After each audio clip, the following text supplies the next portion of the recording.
remind members and members of the public that the meeting will be streamed live on a webcast from the Council's website.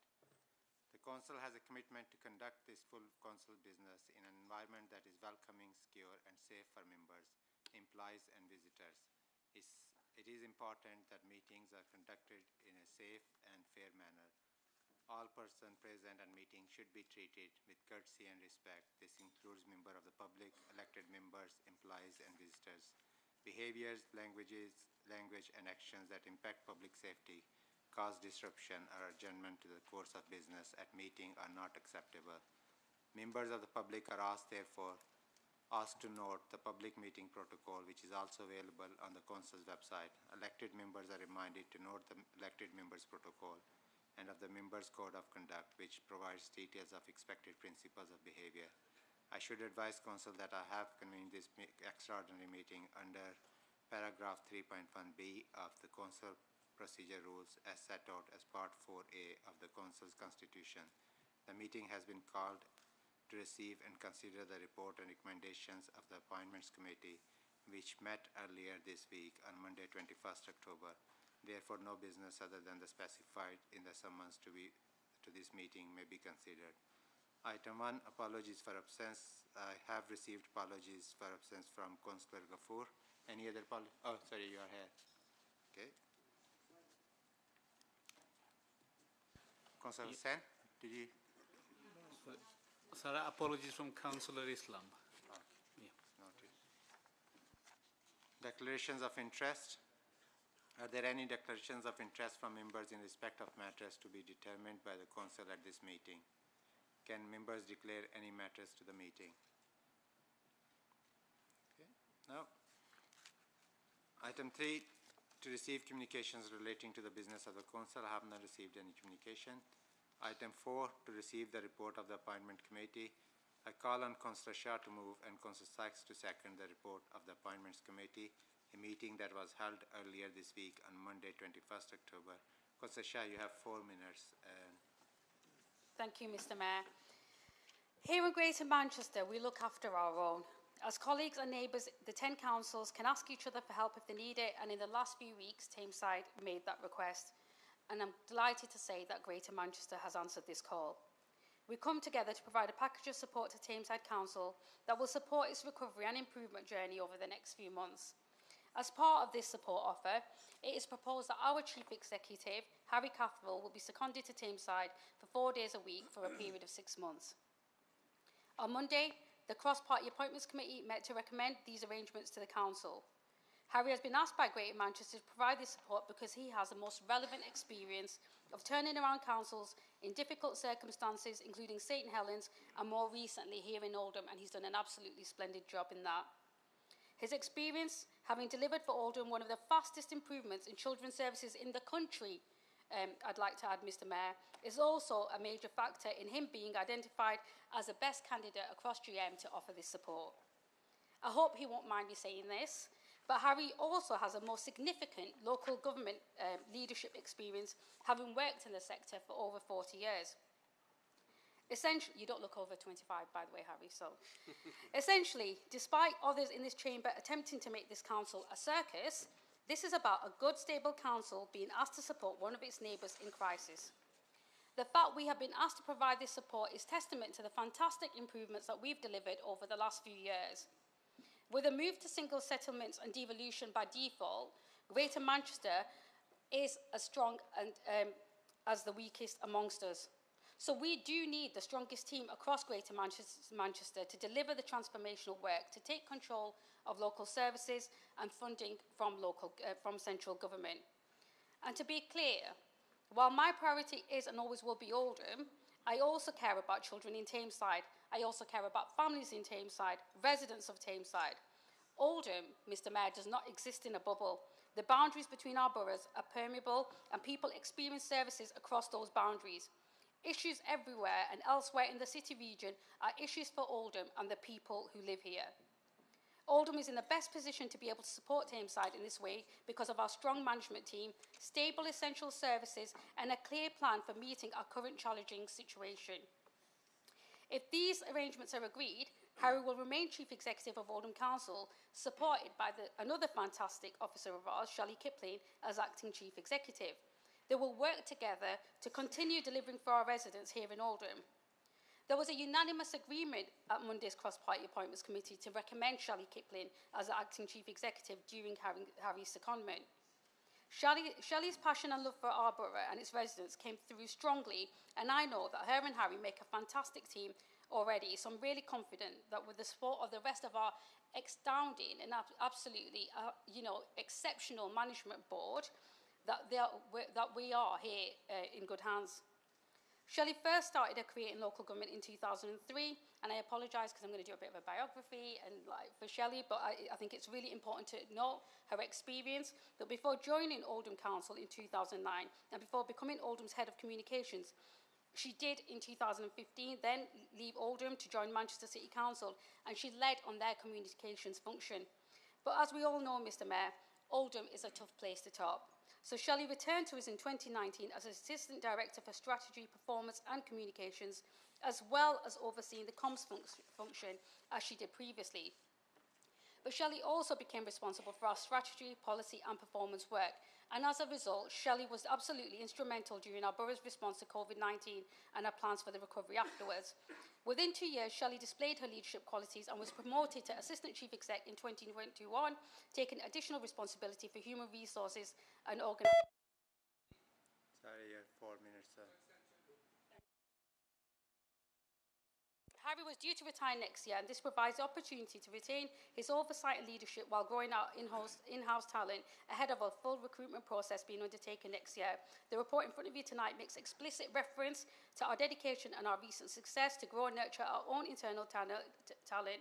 These active arrangements present the perfect opportunity to do this.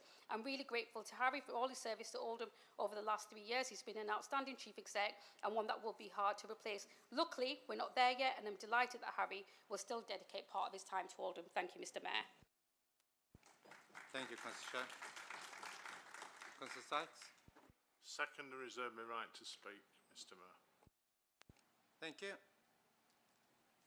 So I have a number of amendments before we come back to original report.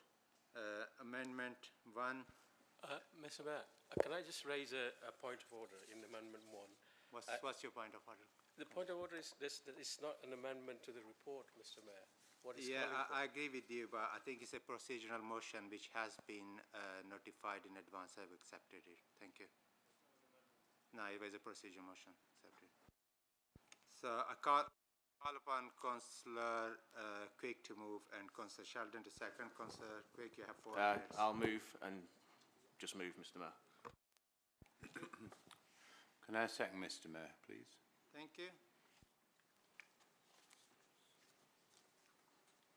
Any members wish to speak? Take it now. Councillor Shah, right to reply.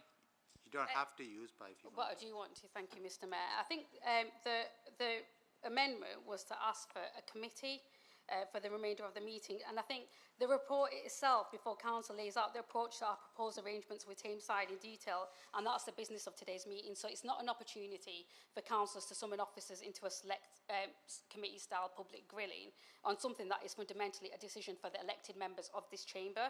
If Councillor Quigg or Councillor Sheldon and the rest of their group wish to seek a meeting with the Chief Exec or for any other senior officers, Mr Mayor, they can do that at any time, but that's not the purpose of full council. This is a forum strictly for elected members of this borough to debate and decide a way forward, and I suggest we just get on with that task. Thank you, Mr Mayor. Councillor Quigg, you do have right to reply. Oh, after that, Mr Mayor, definitely. Mr Mayor, when we had an extraordinary meeting of such magnitude, we did actually dissolve the committee, so there is precedent for this. And the fact is, if the Chief Executive is not able to answer questions, then members of this chamber are missing out on finding out the facts. And I think that the attempts by the interim borough solicitor to try and restrict that is quite shameful, because the number of times that we've tried to get this, based on precedent and based on the facts that we've been presented with, I can't see why this is anything other than an attempt to basically silence us. Because this procedural amendment is essentially to allow members to ask questions of officers, of HR, of legal. Now, if they don't want to do that, that's fine. They have the right not to. But members of this chamber are elected to ask questions, difficult or not. And I think it's about time that members of the administration understood that, because the only circus that's in town is Councillor Shah. Right, I'm going to put this to vote. All those in favour? Okay, all those against? Any abstentions?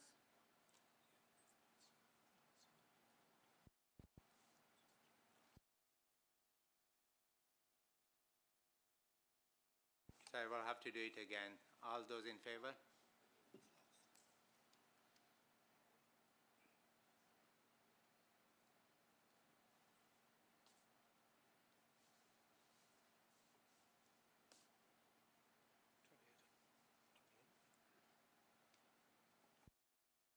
All those against? Make your point, please.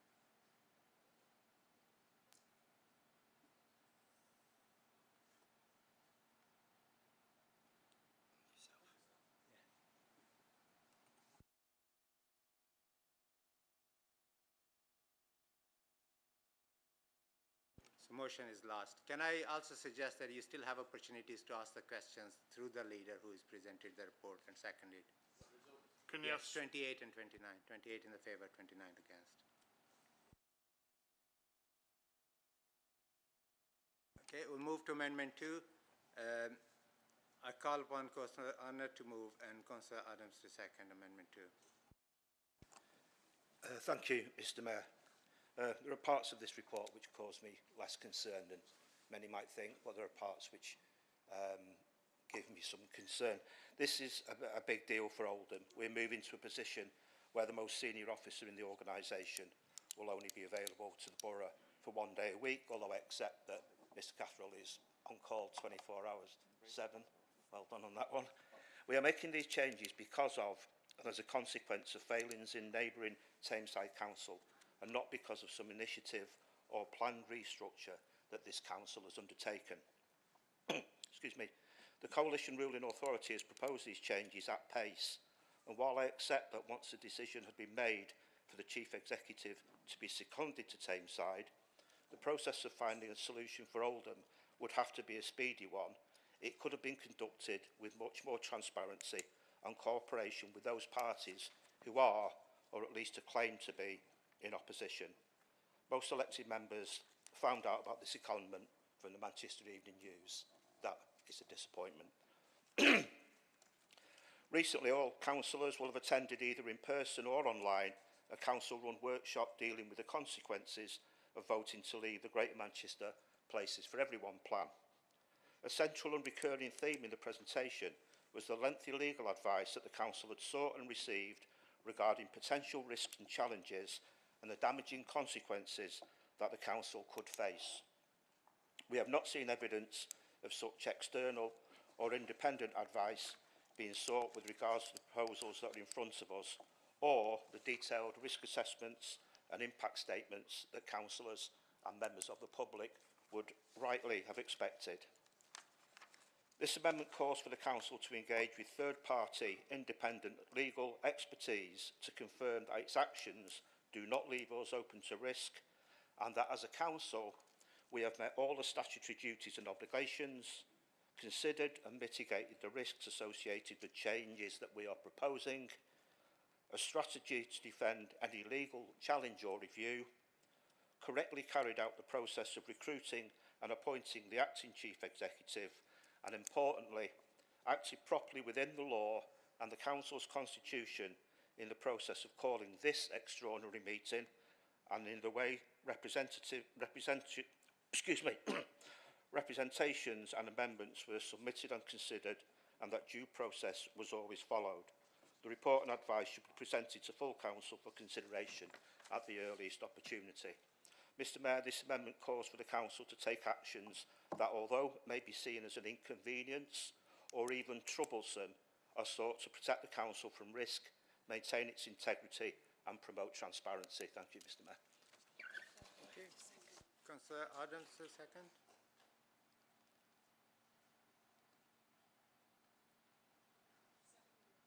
Thank you. members wishes to speak? Councillor Haynes? Thank you, Mr Mayor. First of all, I'd like to take this opportunity to congratulate Shelley Kipling on her appointment. And I'd also like to put on record my respect for all councillors who went for the job, because one thing I've learned since being a councillor is the strength and depth of what we have within our council. I'm just a bit confused with the Conservatives and opposition, because since I've been a councillor, they have continually hounded and harassed our chief executive to the point where they demanded his resignation, his investigation. So I'm just wondering why the change of heart. Are they actually requesting Harry stays in appointment, or are they joining me and like-minded people wishing Harry all the best and thanking him for everything he's done for our community and town? Thank you. Sorry.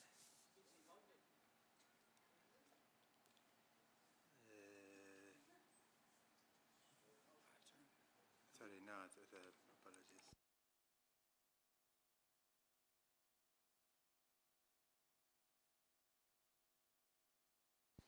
Councillor Wilkinson, do you want to speak on this?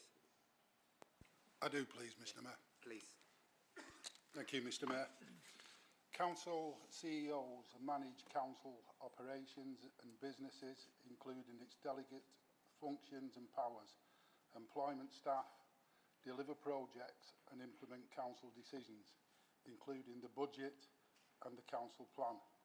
This is a unique and complex role given the political nature, service delivery and business implications.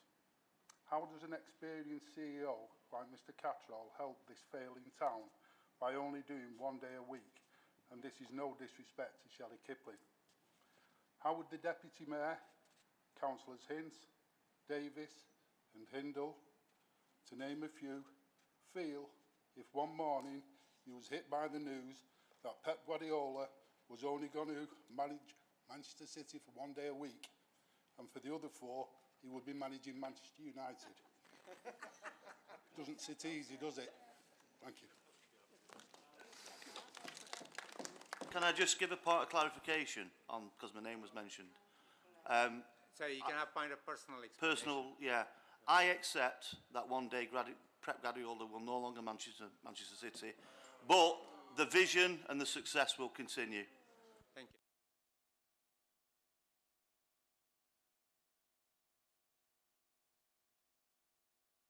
Councillor Hamdan. Thank you, Mr Mayor. I'd just like to support, I think generally the amendments I'd like to support.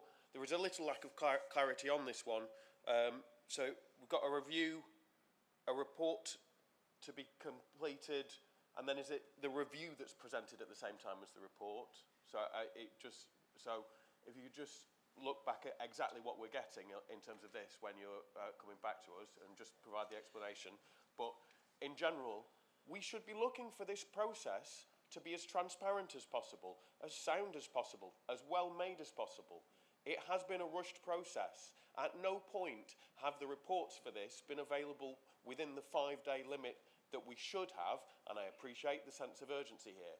But given that we have not had any of those reports in the standard times for approving things, asking for more detail and asking for more information to make sure that this is done on the soundest possible basis is only reasonable.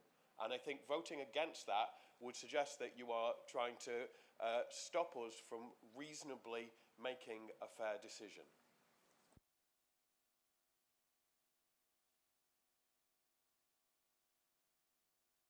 Councillor.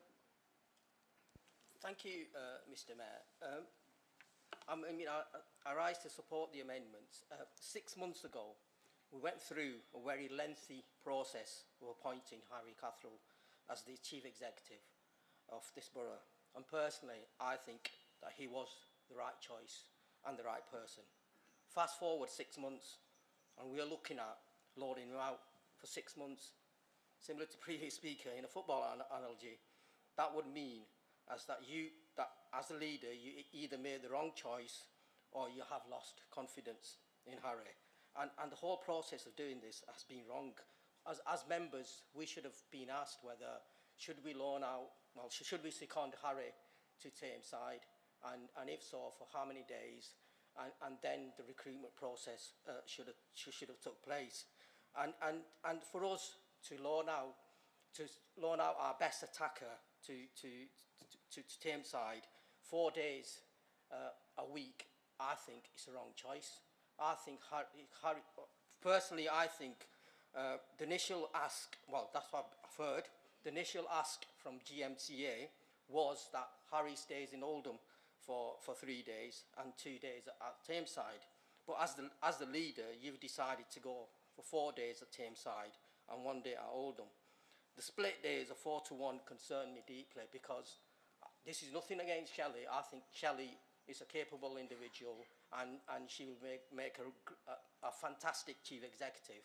But obviously, we made a choice 6 months ago to say that we needed Harry back full time, 4 days a week, and now all of a sudden, 6 months into his role, we've gone the other way. We went through a very lengthy process and expensive process. It's not cheap to recruit chief executives. It costs us a lot of money, and I personally think that we're making the wrong choice here tonight if we do agree to it. Thank you. Councillor Carter? Josh? Yeah. Thank you, Mr. Mayor. To follow the football analogies from some of our colleagues around the room, when the Munich air disaster happened, Manchester United lost players. Do you want to know what happened? Manchester City and Liverpool offered to loan players to their teams. That's all we're doing right now. Tameside are in some hot water, and we're sending the best possible person to fix it. And I think to come off and say, all of a sudden say, we need to change the process on how we do that, when we have a set process to do that, which is through the Appointments Committee making a recommendation to this council, and then this council voting on it, is moving the goalposts halfway through the game. Thank you. Thank you. Councillor Davis? Thanks, Chair. I'm against this amendment. We've got Harry there for 1 day. We've got Shelley, who's totally capable.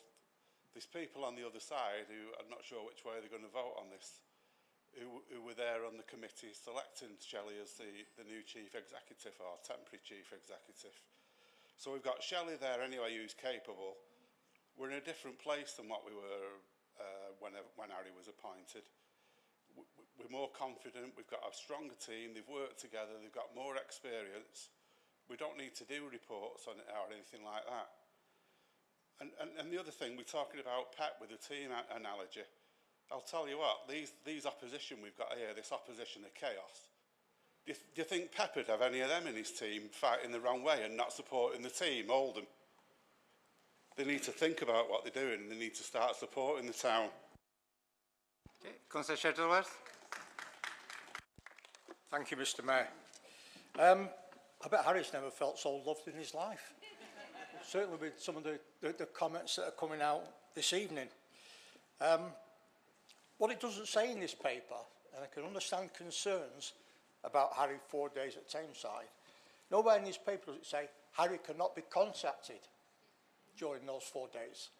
So while he may be down the road, it doesn't mean he's out of contact. You know, mobile phones both stretch to Tameside. So don't worry about it. And there is a strong management board now here at the authority.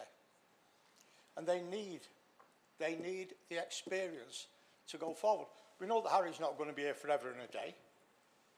So the experience is there, it starts to go. But don't run away with the idea that Harry cannot be communicated when he's sat in an office in Tameside. Because I can remember when I first came onto this council in the very early days, and some of you will no doubt remember it. At one stage, Oldham and Rochdale were in active discussions about sharing services. And this may be a forerunner, maybe a try. I don't think that is the reason. But, you know, councils did do that to try and save funds. And who knows what the future may bring. It may well be that after this 6-month trial, we pull a stop to it. It may not work. If it works, then fine. But, you know, don't let's try and kid ourselves that Harry is gone for 4 days. He's just down the road doing another job, and he could be sat anywhere else in Greater Manchester. So oppose the amendment. Thank you, Mr. Mayor. I can clearly see that football match, which probably is going to happen later on, is playing on everyone's mind. You can carry on using examples, but please don't play football here. Councillor Shah? Thank you, Mr. Mayor. That was literally what I was just about to stand up and say, that members are making such light-hearted comments about a really, really serious issue in Oldham, and all we can talk about is football. It's disgraceful. We're here to talk about one of the most important people in the council, and all people can talk about is either sit on the phone or talk about Pep Guardiola. It's disgraceful. We're here to talk about the Chief Executive of Oldham Council, and that Chief Executive should be here 5 days a week.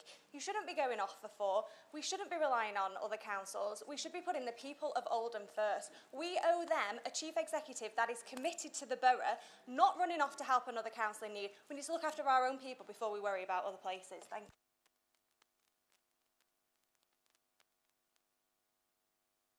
Councillor Hamilton? Thank you, Mr. Mayor. I agree with that, actually. Because actually on my way into the Civic, I noticed that the Civic flag, the one that indicates when there is a council meeting or a mayoral function happening, was hanging on only by one corner, or to put another way, was in distress, as almost signalling the state of things to play at this authority. However, it was fixed by very capable porters whom I thank for putting things right.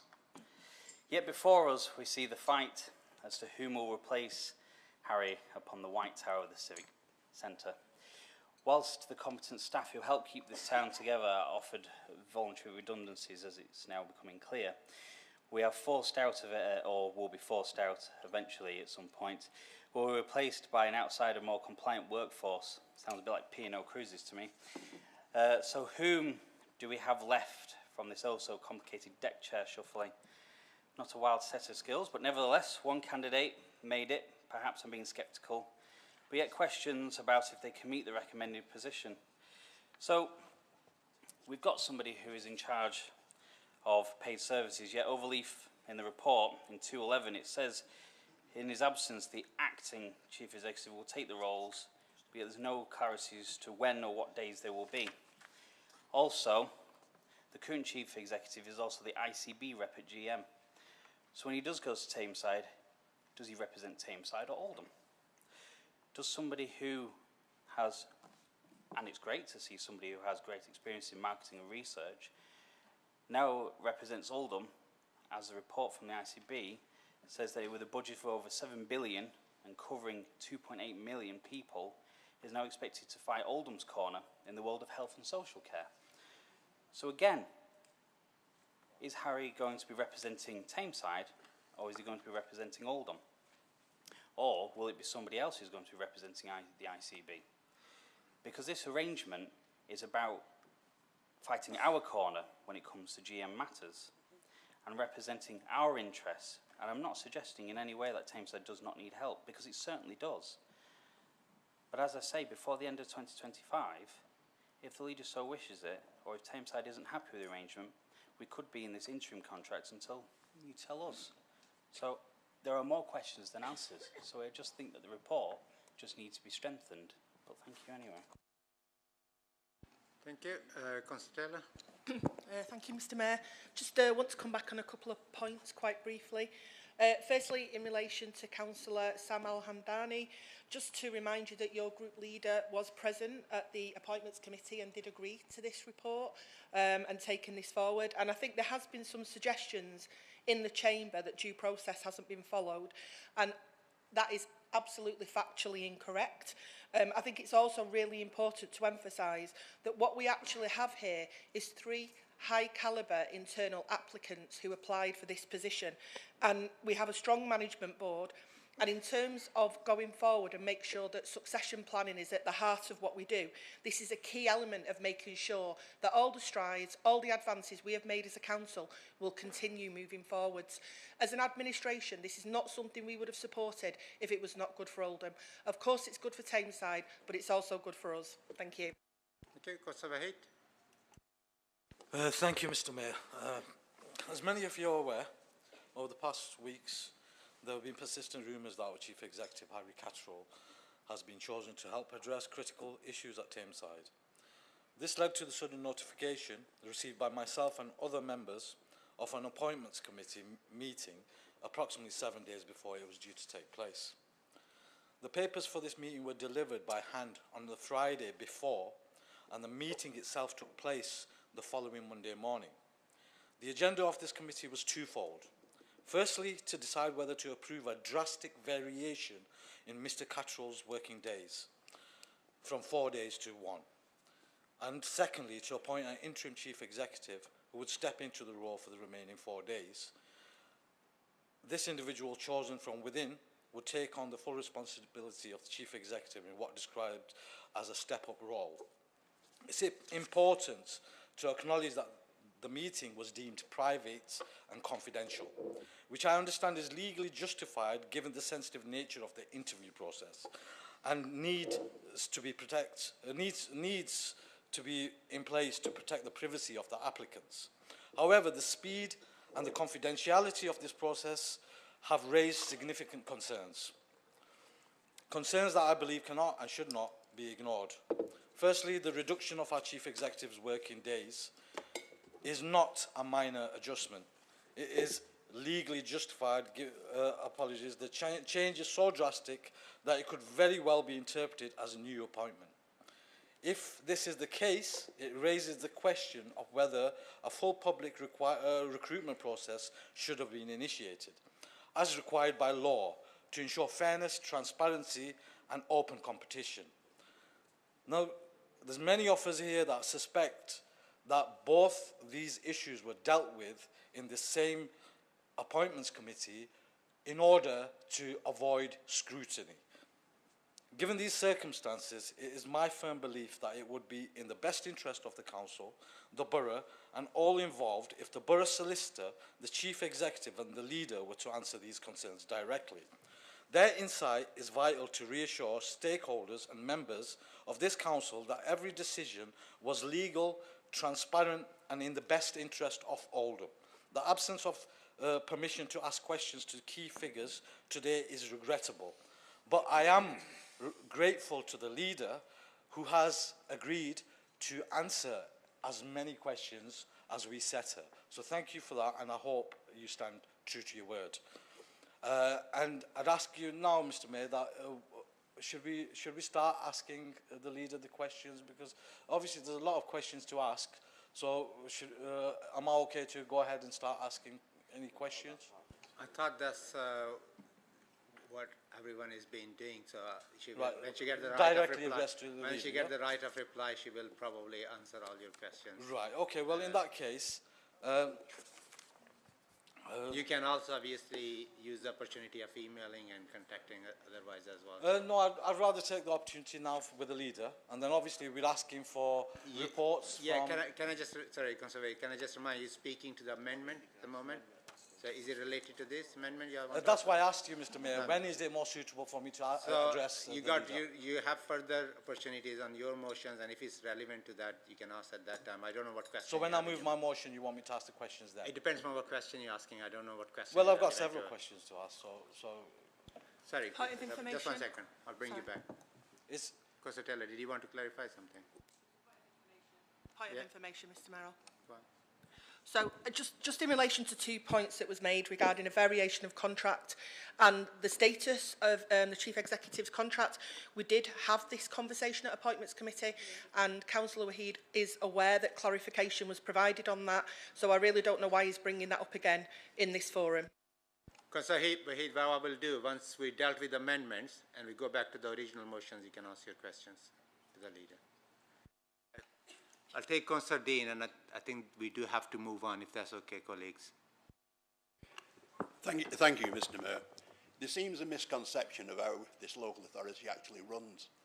And it runs by a management board, and we've got one of the strongest management boards we have.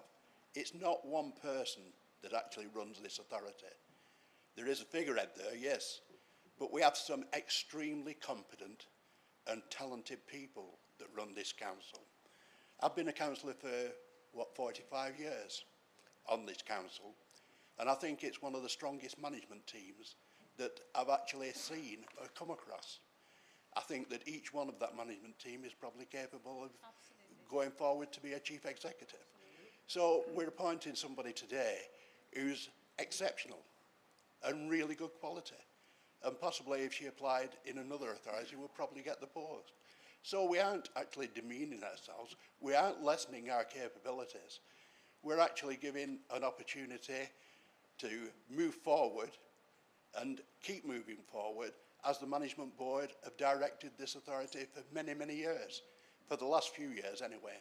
So I've got every confidence in the decision of the appointments board, and I would suggest that really we accept where we're going as an authority, because I think this will be a great way forward, because we have to remember that we aren't and don't stand in isolation just as Oldham these days. A lot of our funding, a lot of our work is streamed right through Greater Manchester, and we have to support colleagues in Greater Manchester, and we have to have the strength in Greater Manchester to actually attract funding from government and other sources. So I think this is an appointment that will not only strengthen Oldham, but strengthen Greater Manchester and how we actually move forward within the context of the residents that we all serve. Thank you. Thank you. Sorry, point of order. Point of order, Mr. Mayor. Can I just request that we ask people to speak to the amendment rather than just generally about the motion? I was just about to say that as well. Thank you for reminding.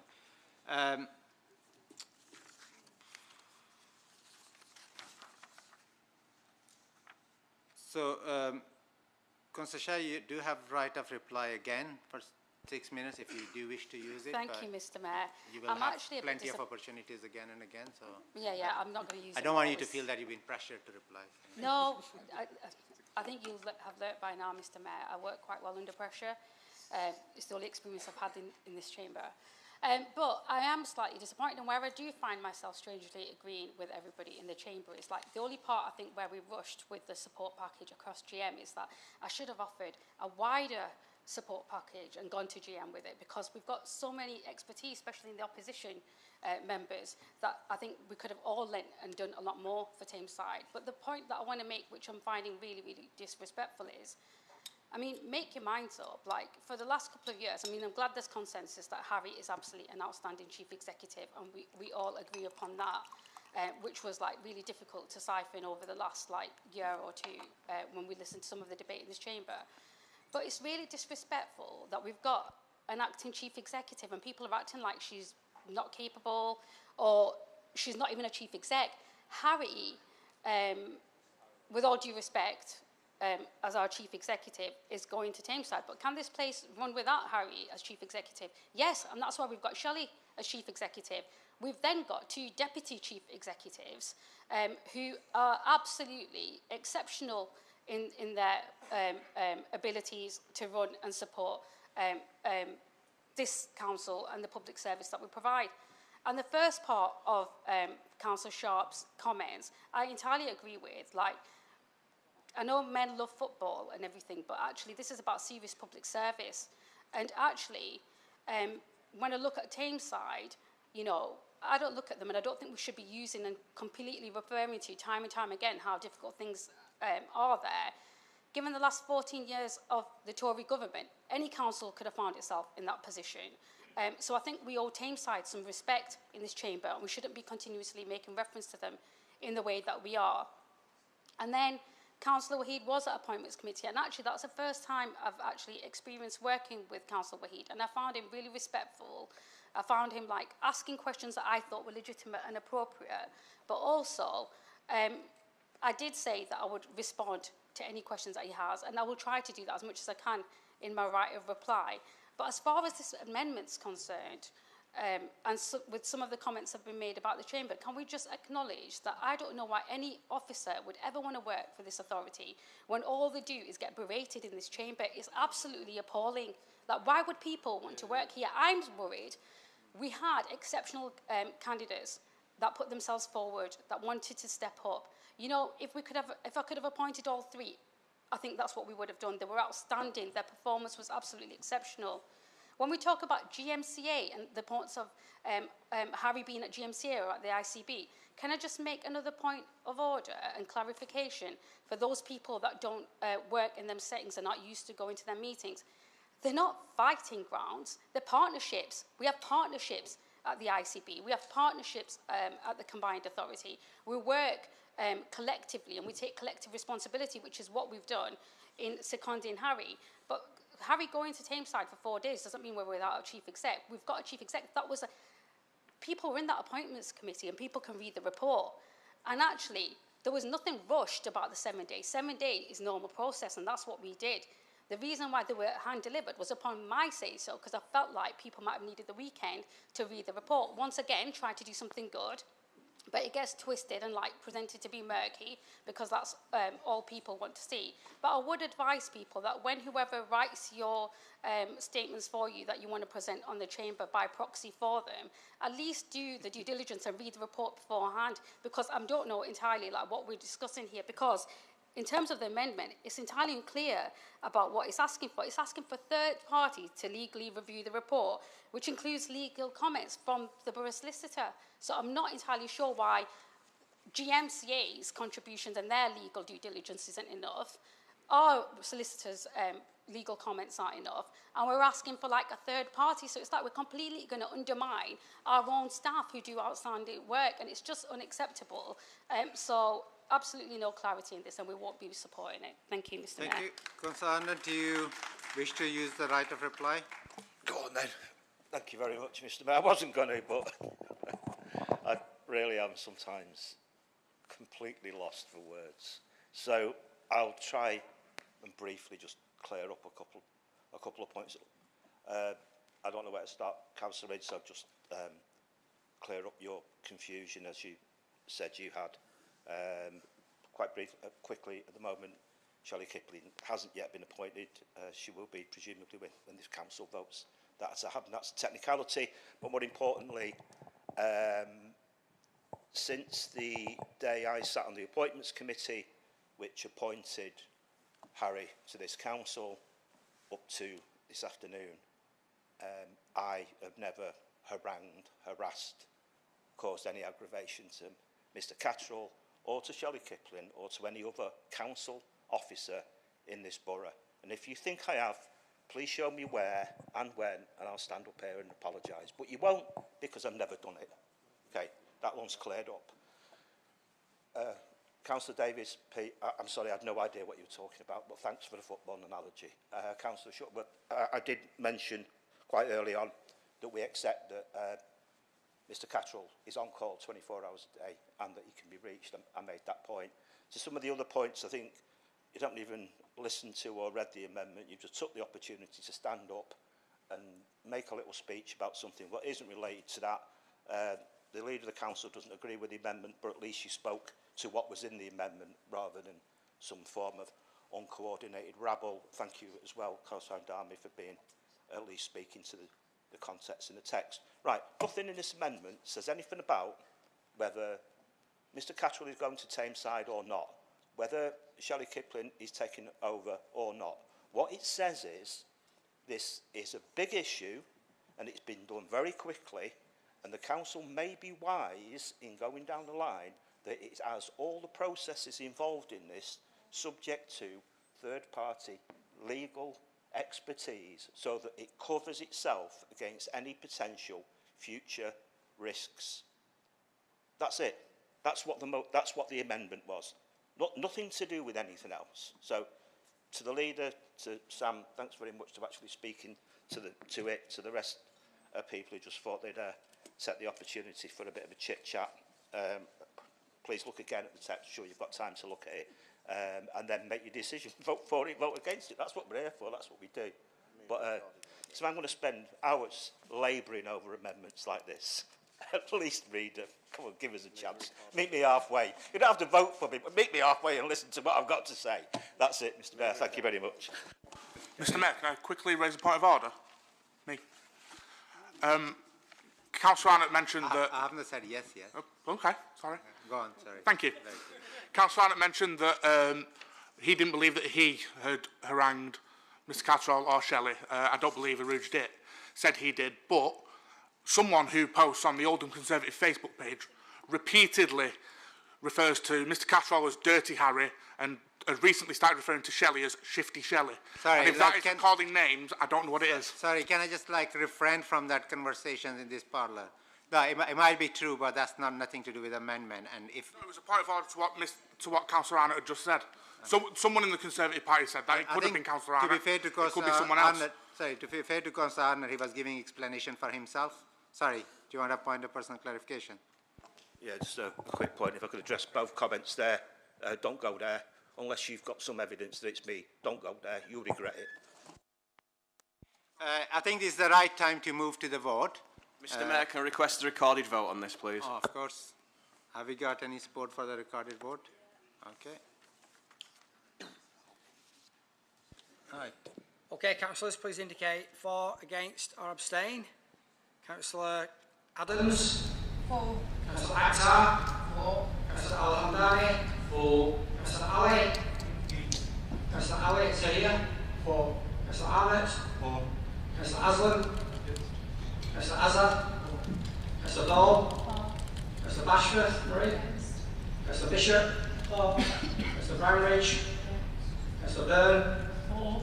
Councillor Charters? Councillor Sharon? For. Councillor Cosgrove? Councillor Davis? Against. Councillor Dean? Against. Councillor Cavor? For. Councillor Goodwin? Against. Councillor Hamlet? For. Councillor Harkness? For. Councillor Harrison? Councillor Hintz? Against. Councillor Hindle? Councillor Holding? Councillor Hughes? Councillor Hurley? Councillor Hussain Akhtar? Councillor Hussain Feeder? Councillor Hussain Junaid? Councillor Hussain Sajid? Councillor Ibrahim? Councillor Iqbal? Councillor Islam? Councillor Jabbar? Councillor Kenyon? Councillor Kuza? Councillor Lancaster? Councillor Malik? Councillor Marland? Councillor McLaren? Councillor Moores? Councillor Murphy? Councillor Mushtaq? Councillor Nasheen? Councillor Navesey? Councillor Quigg? Councillor Rustage? Councillor Shah?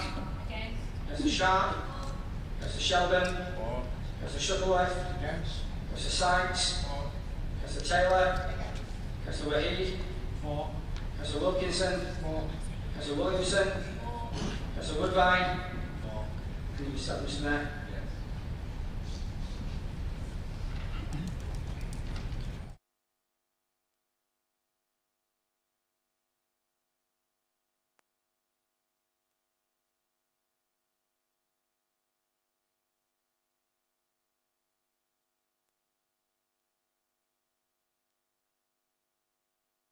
So amendment is lost. 30-29. Right.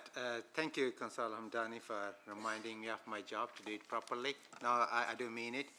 May I request people, I don't mean to be rude or anything, so let's please stick to the amendments if you're speaking, because we've got plenty of amendments and plenty of opportunities to speak to. So if I interrupt you, it's not that I've been rude, it's just because I've been instructed by Councillor Hamdani. So, no, sorry, advised by, I'll draw my word. Amendment, is it Amendment 3 now? There's so many amendments that I lost the count, you know. Call upon Councillor Sharp to move and Councillor Byrne to second Amendment 3. Move, Mr Mayor. I second that on the order paper. Does any member wish to speak?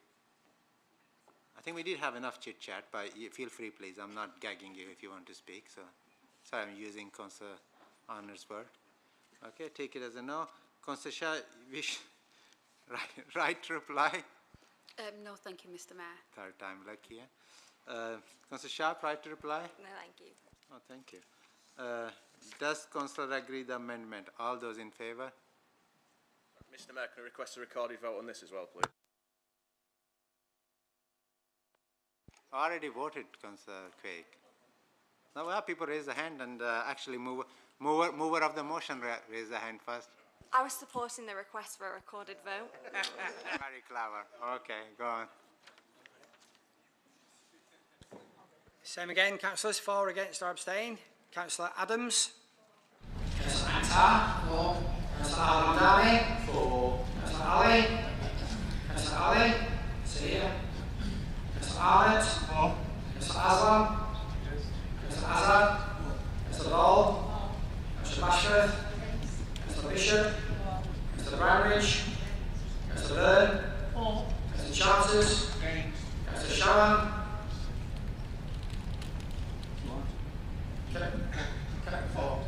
Councillor Cosgrove.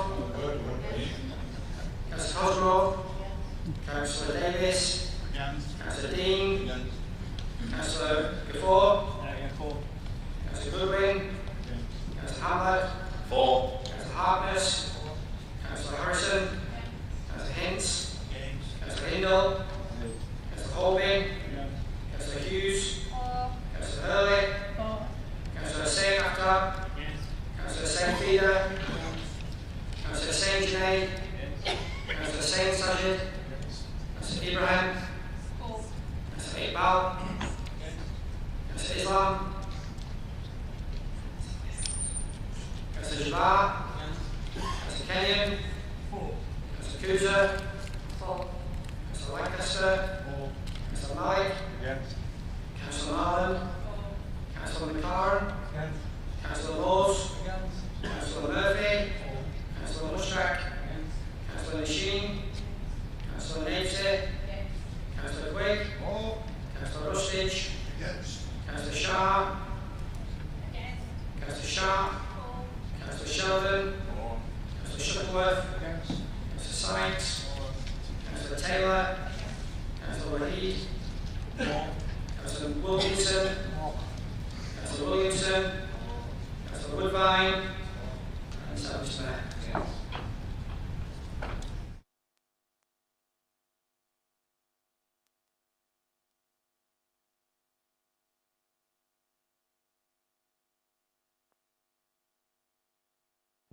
Amendment lost. 30-28.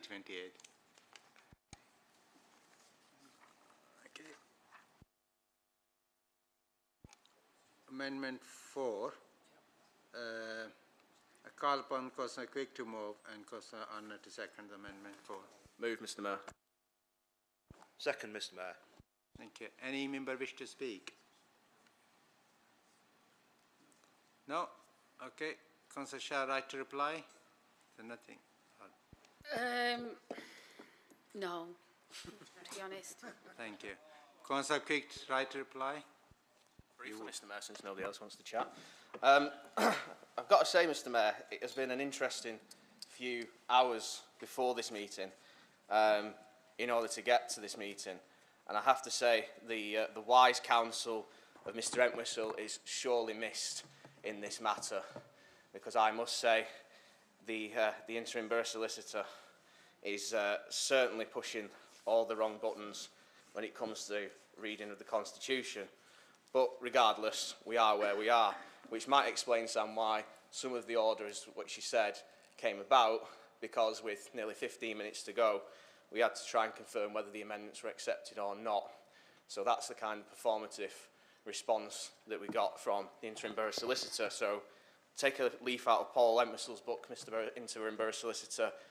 Do try to pick up the phone when you want to respond to a member of the council. It does actually make a difference. And that's why Paul's counsel is surely missed on this matter. But I do think that when we have these kind of meetings, they are, in a sense, important. And the fact is that attempts to rewrite or adjust or not allow things to go through just because they are inconvenient and hold this administration to account or hold the council to account is in itself indicative of what could be described as suppressing free speech and people's right to free speech, and also members' democratic ability to respond. It is, of course, something that if the boot was on the other foot would surely be the crying call of any opposition if they were in the same shoes that we are.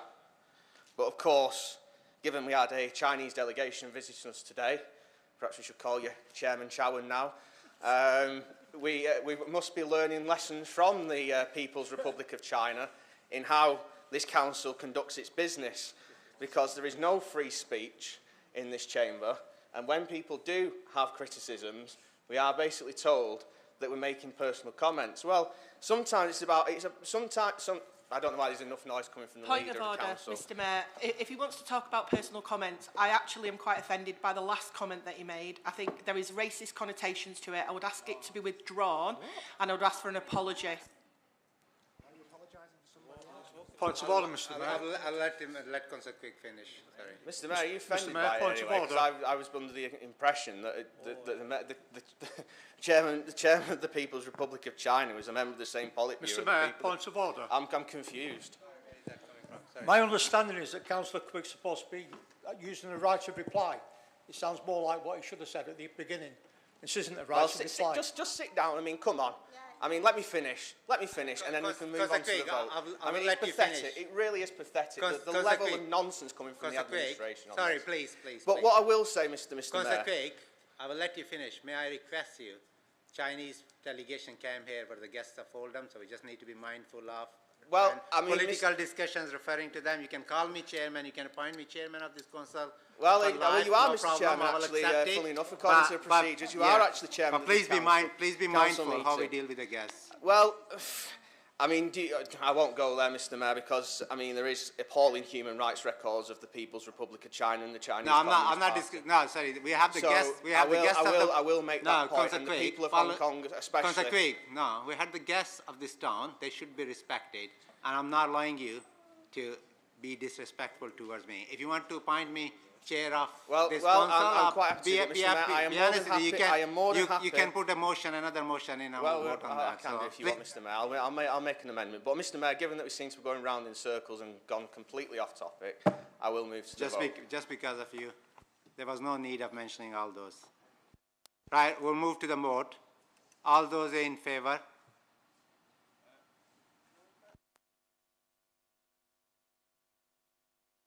Of course, why not? Mr Mayor, great. Mr Mayor, can I just say, right, this is fundamentally following the wrong procedure. You called for the vote, the hand was raised already, so we started the process of voting, and then my understanding is that when you called... I will take the recorded vote, sorry, Councillor Jabbar. Okay, Mr Mayor, same again. Please indicate for, against, or abstain. Councillor Adams. Councillor Akhtar. Councillor Al-Hamdani. Councillor Ali Mohan. Councillor Ali Zahir. Councillor Ahmed. Councillor Aslam. Councillor Azad.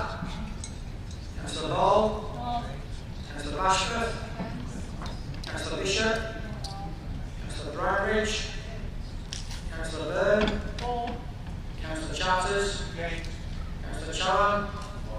Councillor Cosgrove. Councillor Davis. Councillor Dean. Councillor Gafford. Councillor Goodwin. Councillor Hamlet. Councillor Harkness. Councillor Harrison. Councillor Hintz. Councillor Hindle. Councillor Holbein. Councillor Hughes. Councillor Hurley. Councillor Hussain Akhtar. Councillor Hussain Feeder.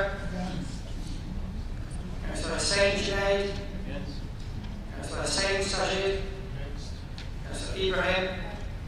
Councillor Iqbal. Councillor Jabbar. Councillor Kenyon. Councillor Kuza. Councillor Lancaster. Councillor Malik. Councillor Marland. Councillor McLaren. Councillor Laws. Councillor Murphy. Councillor Mushtaq. Councillor Machine. Councillor Navesey. Councillor Quick. Councillor Rustage. Councillor Shah. Councillor Shah.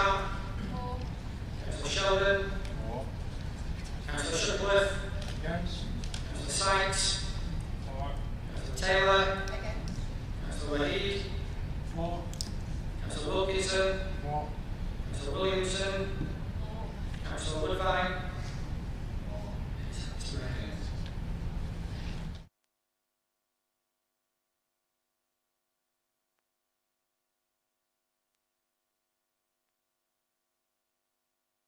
So amendment is last 2730. Oh, sorry. Amendment number 5. I call upon Councillor Wahid to move and Councillor Chavan to second. Thank Just you, to Mr. clarify, Mayor. it's not me who's seconding it. So. Mr. Mayor, I did have a speech written, but I'm not going to bother, to be honest. I believe the amendment, everything in the amendment is sensible. Everything in the amendment is to only strengthen the report that Councillor Shah has moved. And if she really wanted to make sure that the perception members, public and everybody else had of this process was fair, transparent and in the best interest of Oldham, she'd consider this amendment. And I'm not going to even bother testing her in terms of asking the questions, not all 15 anyway. I'll just ask you one question, and that is, Madam Leader, is that when the GMCA offered you a split of 3-2, which I assume is 3 to Tameside and 2 to Oldham, if you were batting for Oldham, why did you offer to them that you'd rather have 4 to Tameside and 1 to Oldham? Thank you, Mr. Mayor. It's a very good question. Can you just hold on and use your right of reply to answer that question, please? Do you want to second it, Councillor Yeah, second Chavan? the amendments, yeah. Thank you. Any other members wishes to speak? Yeah, Councillor Jabbar? So I think, thank you, Mr. Mayor. I think as a cabinet lead for HR, I thought it would be useful to say a few words about this. So obviously, the amendment talks about the risk, but the risk, we have mitigated the risk by actually appointing an acting chief executive to deal with the day-to-day operation of the council. So fundamentally, we understood the issue and we've taken decisive action. And Councillor White was part of the appointment committee, which actually went through the process. So I hope that's very clear. I think also, Mr. Mayor, just want to reiterate this point that anyone could leave a post. So, for example, Harry could have resigned, God forbid, he could have fallen ill, and we would have had to taken the process to actually carry on finding somebody else to take on the responsibility. This isn't anything new. It's just a standard procedure that's used in any organization. So I don't know why this is made out to be different. I think also, the succession planning that we've got here in Oldham, and, we've done this carefully over a period of time. I'm really pleased to say that all 3 candidates who were interviewed for this post, as the leader said previously, could have been actually appointed. And if we had 3 posts, we would have given them those jobs. And I'm sure the other 2 candidates who have not been successful this time will in due course be chief executive elsewhere. And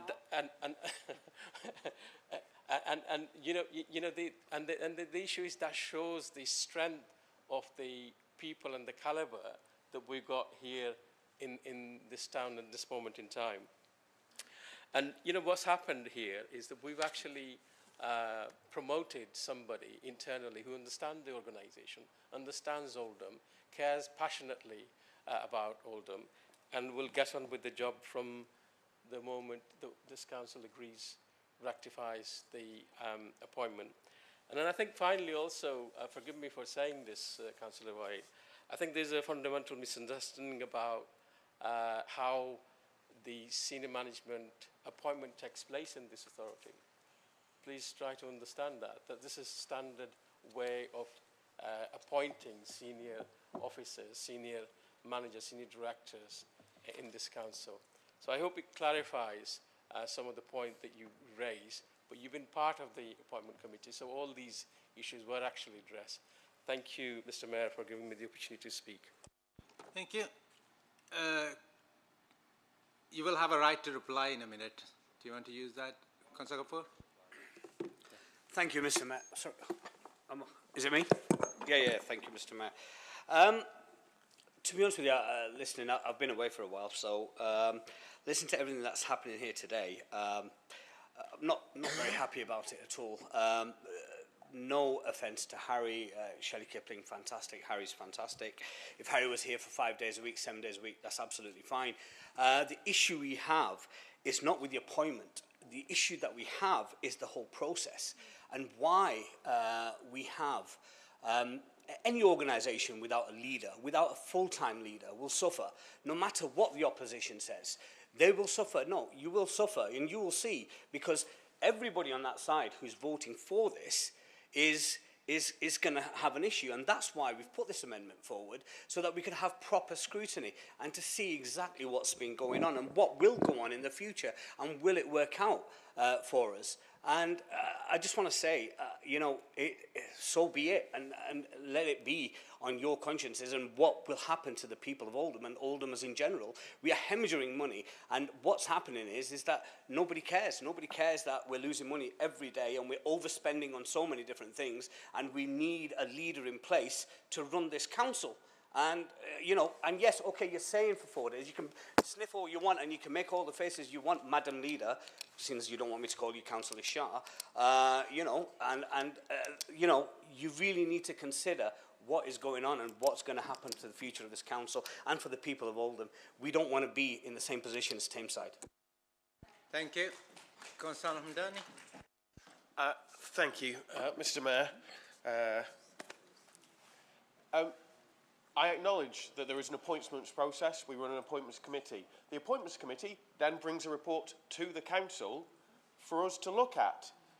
The point of this amendment, as with the previous amendments, was to say we'd like more information. We'd like to carry out more scrutiny. It doesn't necessarily mean that we think the appointments committee made the decision wrong. We'd like to understand the full reasoning for that and to be able to see it for ourselves. That is what scrutiny is. We have all these scrutiny committees. We have all this process. We shouldn't just say, well, the appointments committee decided that, so we'll not ask any questions, we'll just go along with it. It is a perfectly reasonable process. If anything, scrutiny is strength. Scrutiny allows the council to say, we made our decisions well. If you have made all these decisions well, if Mr. Bugatev has done a good job, which I have no doubt, I've been testing him on many things, and I'm sure he gets nervous when his email pings from me. He's done a very good job responding to me so far. I'm sure he's done a good job here. I'd like to see it so that I know that he's done a good job, and I can put my hand up with confidence and say, what a good process, well done everyone. That's what these amendments are asking for. They're there to give us confidence in our job as people who scrutinise the decisions of this council. If you have confidence in them, give us the opportunity to do that job and then say, well done, that was a good decision. At the moment, we're not having that opportunity. And if you just want to sigh and turn your head away and decide that that we don't need scrutiny, maybe we should just all go home. Yeah. Thank you. Councillor Haynes. Yes, I'd like to first of all just say that it seems there's a lack of confidence in this room. I understand there can be a lack of confidence with councillors, but such an overt lack of confidence in officers and also in the appointments committee itself. We have an appointments committee that is there to do a report, to make recommendations, and I think, including Councillor Sykes sat on that appointments committee, although I wasn't able to attend, we should have the confidence in the people, cross-party people on that committee, to make a sound judgment. Unfortunately, I know it's the Liberal Democrats' ethos to go around in circles and committees and this, that and the other forever, but time is of the essence, I'm afraid, and sometimes in an organisation you have to be reactive and you have to be quick to react. This appointment and this arrangement does not leave us short of a CEO. In fact, it demonstrates the strength we have as a management team, and a homegrown management team, I find, And everyone in the room must accept that Mr Catherall will not be available forever. So in terms of succession planning, I'd like to say this has been a fantastic demonstration of how quick we are moving as a council and how it's going to be as seamless as possible. Thank you. Sorry, Councillor Quick first. Mr Mayor, I'll refer to the amendment in particular because we can't actually ask the Borough Solicitor, but particularly the interim Borough Solicitor, might I add.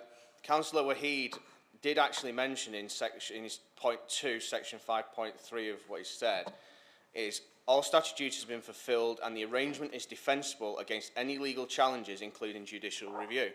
Now that's important because that could then end up costing this council in terms of fees and then in terms of the outcome if it hasn't been done right.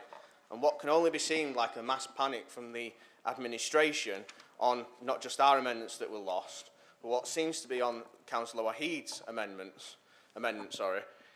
is concerning. Because sometimes it does take, as Councillor Al-Hamdani has said, scrutiny isn't a problem. Scrutiny should be welcomed. And sometimes it does take time. Now, it's interesting because we went from a situation where this time, near enough last year, we went through a process to try and find a replacement for the Chief Executive. It got canned before we could even get to that stage. We then decided that we'd have this Spitzenkandidat appointment, which was, at the time, Emma Barton, as the Deputy Chief Executive to step up into that role. That's now fallen away, so now we're at this point in the cycle of doing what can only seem to be the same again. Now, we can't keep doing this halfway house situation. It's clear Mr Catherall is going to be leaving this authority. He's got one foot in the door with this arrangement 4 out.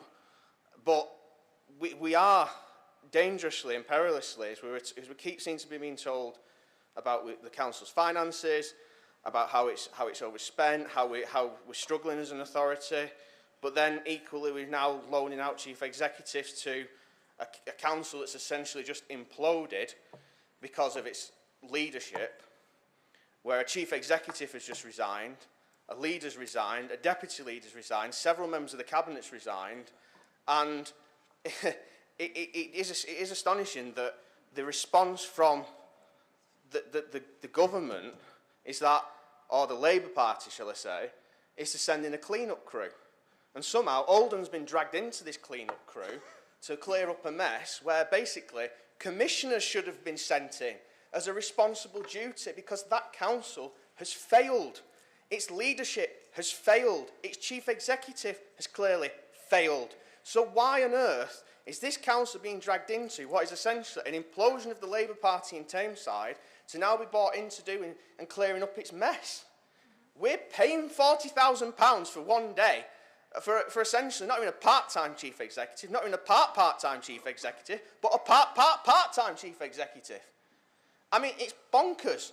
No company on the stock exchange would tolerate this. The share price would plummet overnight.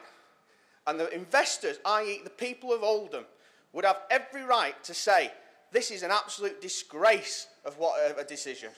We should be saying we want a full-time chief executive. We should have run the process last year properly, fully and thoroughly. And we wouldn't be in this stage today because we might have had a full-time chief executive in post. Except we're not, because of decisions of Councillor Shah. And this is where it relies on. It's Councillor Shah's decision for 4-1. It's Councillor Shah's decision to rush this process. It's Councillor Shah's decision to have this situation where we have now got essentially a part-time chief executive. That isn't me. That's the facts. And the worrying thing is, it was the Manchester Evening News that reported it first. The Tameside correspondent that had a running commentary of it all. So at the end of the day, it's the people of Oldham that we're here to represent. And like I said, if this was a company and its confidence and its shareholders, i.e. the people of Oldham, we would literally now be delisted and be basically looking to be put into administration. Thank you, Mr. President. Councillor Hamlet. Thank you, Mr. Mayor. It was just a quick response, really. Somebody mentioned the fact that this side, these benches were going round in circles in regards to these amendments. Well, actually, there have been a number of oppositional members, not just Liberal Democrats, who are going, who are wanting to scrutinise and rightly scrutinise the amendments and the reports in front of us. However, that is a scrutiny process. And unfortunately, unlike another council that the member sits on and leads, at least here we have a scrutiny process, and at least, opposition members are allowed to sit on committees. So I just thought to mention that, because at least we actually have that right. Thank you. Thank you very much. I'm going to move us on to Councillor Shah right of reply. The number of questions being asked. If you would Thank you. Thank you, Mr. Mayor. I think I'm going to begin by actually clarifying what is really misleading representations that have been made in the chamber. So, Appointments Committee is a cross-party committee which has representation from cross-party members. It is a process that has been set out by this council. It's a process we've used before. It's a process we use this time, and it's a process that we'll use again. Now, the thing that I'm really struggling to understand in all of this is that what we're speaking to today are the recommendations of the report of the Appointments Committee that has come to this council. So I'm just a bit uncertain, in terms of this constant sort of we haven't followed process, we want more scrutiny. That is the scrutiny. Appointments Committee, there's a report, you move recommendations, they come here to be ratified. That's the process. What we do here is we decide whether we agree, whether we disagree, or whether they want to abstain or whatever, and that's democracy. So this sort of continuously berating of the town, undermining everything that we've done, everything's murky, everything's wrong. I'm sorry, no, it's not. You've had your 5 minutes of fame, and that's all the contribution that they make. But actually, we've got really, really an important job to do. So I think, as part of GM, I don't see anything, any pride, or it's not a badge of honour to sit here and berate a neighbouring council. It's absolutely not. Process has been followed. So let's make that clear. Process has absolutely been followed like it always has, and that's what we do. Now, as far as Councillor Hamdani goes, always makes really passionate contributions. I'm not really sure that Councillor Hamdani himself knows what he ever wants, because I'm not sure what that contribution was. It just kept talking about scrutiny. The process has been followed. You don't need scrutiny. You need to agree or disagree with it. Now, to the first point, and talking to the amendments of the motion from the Oldham group, to the first point, the head of paid service is not only available on 1 day a week, is available as and when we need him. And Harry is an amazing servant to Oldham, and he will continue to be so, and he'll be doing a good job as well in our neighbouring authority. In the acting chief executive, there's no question about not having a chief executive, because we've got one. So the acting chief executive, unanimously, I must add, appointed by the Appointments Committee, will have full-time leadership of this organisation with all the required delegations to get things done. So this appointment is recommended exactly as a mitigation to the risk of not having Harry. We also have a strong and stable management team. I mean, whether they still want to be part of the team after tonight's performance, we'll work closely together to get on the job of running this council and delivering the services local people rely on. And to the second point, as I've extensively said today already, the report we're here to discuss includes a summary of all the legal issues written by one person we employ, and he has the legal skills to do that. And it's really funny because former borough solicitor that everybody suddenly has a loving for today was the one that they spent the last couple of years whilst he was here criticising. So, they really need to understand what they're doing here and how transparent their motives are. To the third point is that the role of the Appointments Committee is to determine the arrangements for advertising for a permanent chief executive. And this, of course, is going to be something they would be asked to consider as a part of the 6-month review that is already proposed in the substantive paper. Now, nobody in this administration or anybody who is decent and mature enough to understand what we're trying to do here is questioning scrutiny. That's fine. You can question and scrutinise anything you want at that point, but what I'm not going to allow to happen in this chamber is for officers of this council to be continually berated at every full council meeting, meeting after meeting, and they all take pride in it. They absolutely all take pride in it.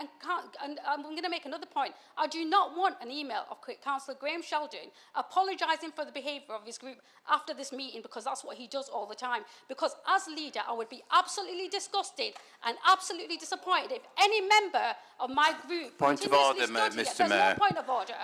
Absolutely stood here. And No, berated officers of I need this an council. apology, Mr. Mayor. You're not getting an apology off me. There's no way you're getting an apology. So I'm not going to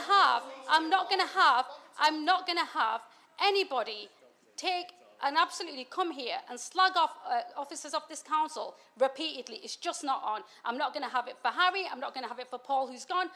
They were continuously doing it to Gerard. They're now doing it to Shelley. They do it to officers of this council. I respect and I am grateful and I have unbelievable gratitude for every single officer throughout this organisation. And I stand by that. And I will always stand by them, always defend them. And I'm super proud of each and every single one of you. Councillor Sheldon, do you have a point of personal explanation? It wasn't a point of personal explanation. Well, you've been mentioned, that's why I'm giving you opportunity. So. I was expecting an apology of Councillor Shah. I apologised once by email after a meeting when one of my members went over the top and was quite disrespectful. And I've only done that once, so I want to take that back, because it's not the case that I send emails after each meeting and apologise for any of my members' behaviour. Thank you, Mr. Mayor. I do apologise. They're not always in email. They're sometimes in person, but they happen regularly after every meeting, and that's all you're going to get from me on that point. I think you can. I'm not going to accept that, because they are not in person. I do not either come to see you or send emails. I've done it. I have apologised When once. the opportunity arises, he does it all the time. I'm not going to apologise. Sorry, I have to draw a line here. There's nothing I can do to prove or disprove.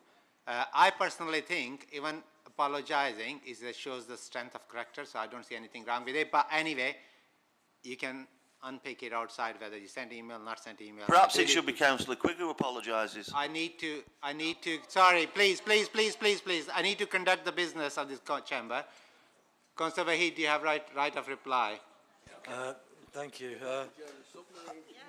I find it a bit strange that today I've not heard a single opposition member criticise Harry, criticise Shelley or any other officer, to be fair. We still have time, you know. Well, yeah, you know, but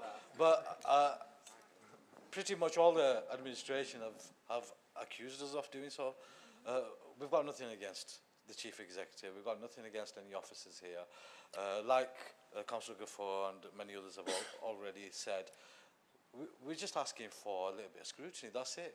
You know, and we get this tirade. It's like ridiculous. I don't understand it, and I don't agree with it. And that's it, to be honest.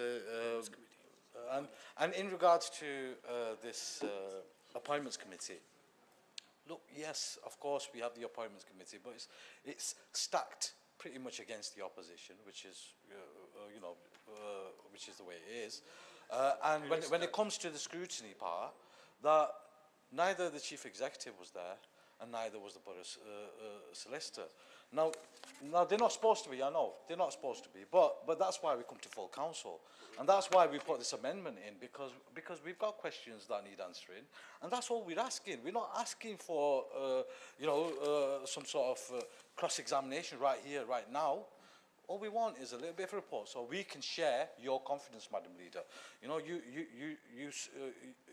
repeatedly in that committee said how confident you are in your management team, which is reassuring to a degree, but when the leader of the council is happy with their management team. But we need a little bit more, because it is a big decision, and it will affect her, and it will be her head on the shopping block, because she's not giving us that peace of mind.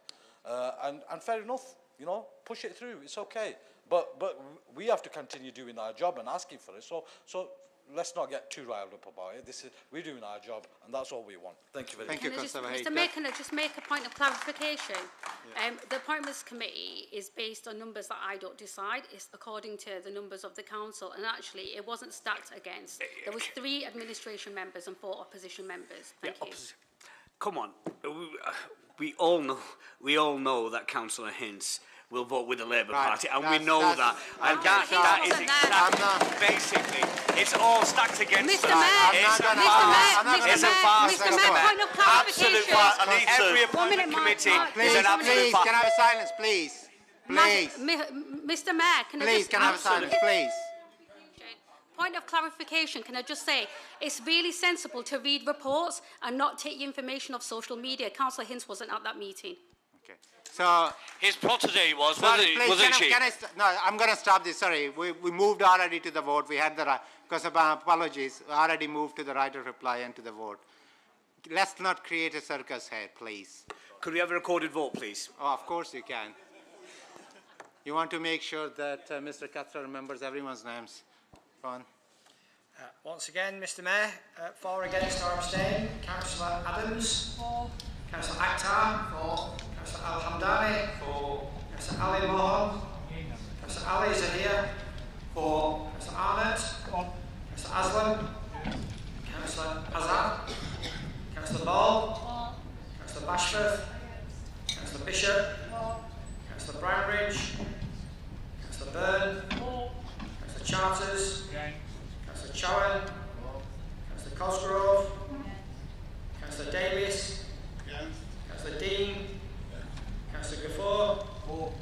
Councillor Goodwin. Councillor Hamlet. Councillor Harkness. Councillor Harrison. Councillor Hicks. Councillor Hindle. Councillor Holbein. Councillor Hughes. Councillor Hurley. Councillor Hussain Aftab. Councillor Hussain Feeder. Councillor Hussain Junaid. Councillor Hussain Sajid. Councillor Ibrahim. Councillor Iqbal. Councillor Jabbar. Councillor Kenyon. Councillor Kuza. Councillor Lancaster. Councillor Malik. Councillor Marland. Councillor McLaren. Councillor Moores. Councillor Murphy. Councillor Mushtaq.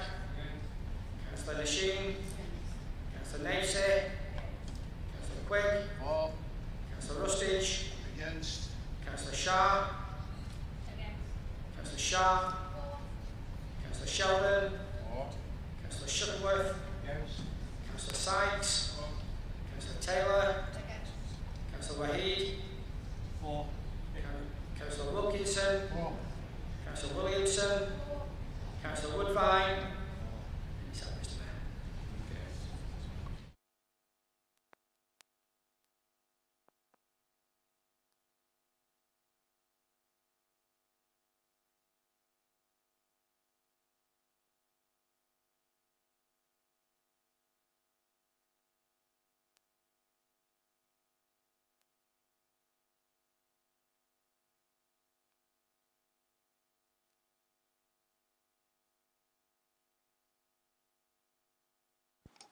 Amendment last 2930. We're back to original motion.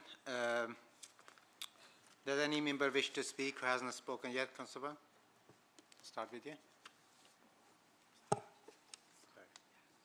Thank you, Mr. Mayor. I think councillors in this chamber, we were all elected as councillors. We were all elected to serve the council. So we have an opposition and we have others. We have various groups here of us on this side. This is not an us and them thing. We often feel that we are kept in the dark, like mushrooms. We read it on Google, Manchester Evening News, whatever's happening, which is unfair to us because we're all elected to this council to make sure that this council is run properly. And that's what an opposition's for. We're not getting at anybody. We're asking to be clear and precise in what we could or could not agree to. And that's why these amendments have been taken, so that we don't come here to just agree. We come here to scrutinise, as has been said over and over again. I don't fall out with councillors. Councillors help me, I'm very respectful to them. I don't think I've ever been disrespectful to any member of an opposition, to me. I don't know whether I'm elected personally or politically. I don't care. I do my job. Now, what we've got to understand here, this is not a fight. This is a consensus between the lot of us. Not because one has more votes than the other, but that we operate as ourselves. We show that we respect one another. We do want to know what's happening. I don't want to be kept in the dark. I don't want people asking me what is going on. And me having to say, I really don't know. They don't tell me. I'm not involved, so it's nothing to do with me. Which is often how I feel. And I don't want to feel like that, because I've been elected to serve on this council, as we all have. And I want it to continue that way. And not everybody feel that they're being got at. We're asking questions. We want answers. We don't have to snipe at one another. And I really want to feel that we've got this right.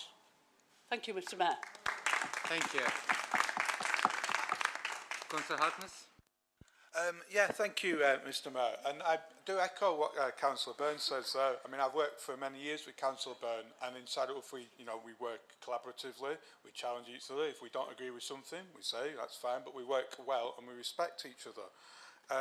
And in the past, I think in this council, we used to have briefings, we were told things and we were involved as local leaders. But nowadays, especially as opposition councillors, it feels like, so we're banned from certain parts of the building and we don't often get access to information or questions or answers. We ask questions, we have to put freedom of information requests in. So I do hope that under the new leadership, we'll see more collaboration, more sharing of information, and an effort to change this culture, because we have a very toxic environment sometimes at these full council meetings, and we have to look at where culture comes from, and that comes from leadership, and we need to sort of be given those the tools and information we're required to become effective scrutinisers. And we don't go around in circles as Liberal Democrats. We want to be collaborative, we want to challenge, and we want to scrutinise, because we want the best for our residents. Now, there was a lot of talk earlier about process and saying we followed the process, and I've heard a number of times now that it's been mentioned that we found out as opposition councillors. I don't know how the administration councillors found out. We found out through the media, and then a few days later an email from the council briefing team which gave us basically a fait accompli, which was before the appointments committee. Is that the actual due process we were planning on following? Because if that is, that's just sheer arrogance and sheer contempt for opposition councillors, and that's appalling, and it does need to change. The second question I suppose would be, this extraordinary meeting came about by Councillor Quigg calling for an extraordinary meeting, and those terms were met. Would we have had a meeting like this? Would we have had an opportunity to talk about this if it wasn't for Councillor Quigg calling this meeting? The other one, which has been mentioned before, is around the health places lead role. A few months ago, or however long it was ago now, I can't remember, we were told that the Chief Executive had to come in for an extra period of time because we needed more time as that role, on that role. And now it's a bit unclear on who's going to be taking that role up. Is it going to be Harry? Is it going to be Shelley? Is it going to be both? If if Harry's going to that, is he representing Thameside or Oldham? I think these are very important questions. The accountable officer, who's that going to be? I think we need some clarity on that. So it was mentioned somewhere that obviously the 1 day a week Harry's going to spend focusing on getting the budget right, which is all because obviously we've had a black hole in the budget this year, and I think we do need to make sure we get that right. Well, what happens after that? But also, I suppose, we don't know what Thameside are going to say it. So if Thameside don't agree to this, what happens then? Because we followed the recruitment process, and we haven't had a permanent chief executive since 2021. So we need to obviously commit to a long-term strategy of going forward, and there's some reference to that in the report. I thought we had some sort of process prior to this already, but obviously that's been superseded now with that. So I think there's quite a lot of questions which this report does not answer, and we do need some clarity on that tonight. Thank you, Mr. Mayor. Thank you. We'll bring Councillor Quick. Please be mindful what you say. Can't promise that, Mr. Mayor, but I'll try my best. Mr. Mayor, there's a couple of questions that I think I could like to have asked, in particular in reference to page 3, 4.1. It says a secondment agreement with Tameside would cover the full 4-day salary costs and approximately 168,000 sterling. 4.2, line 3, just to get to the point, is that this will be a saving between 75,000 and 123,000 sterling, excluding any requirement to backfill the senior post as part of a new working arrangement, which is not intended.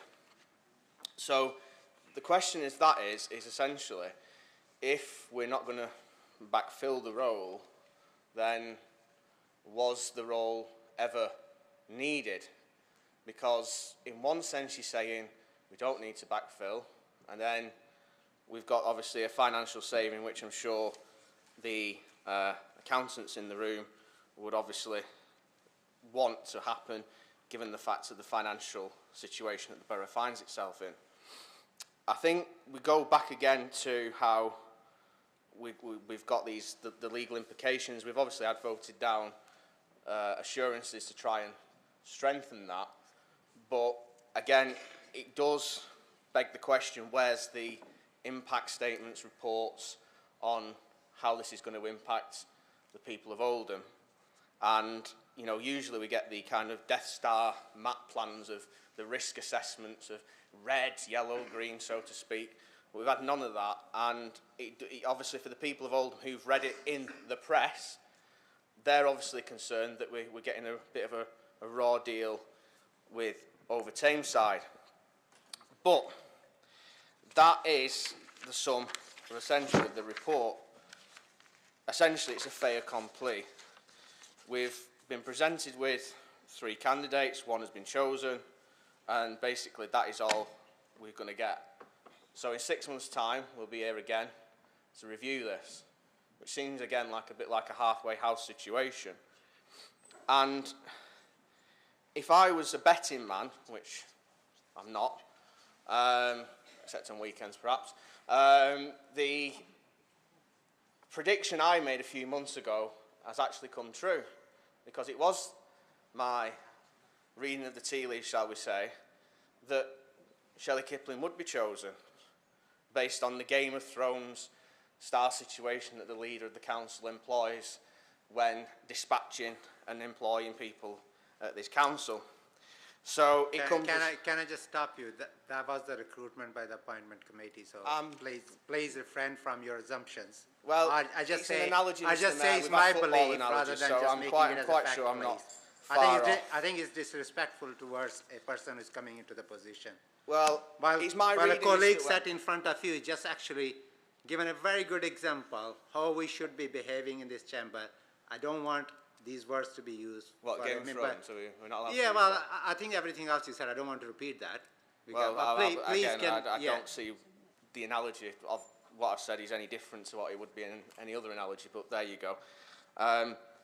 It does seem that we are going to be in a position, again, 6 months' time, where we're going to have to review this. And I think the people of Oldham deserve better.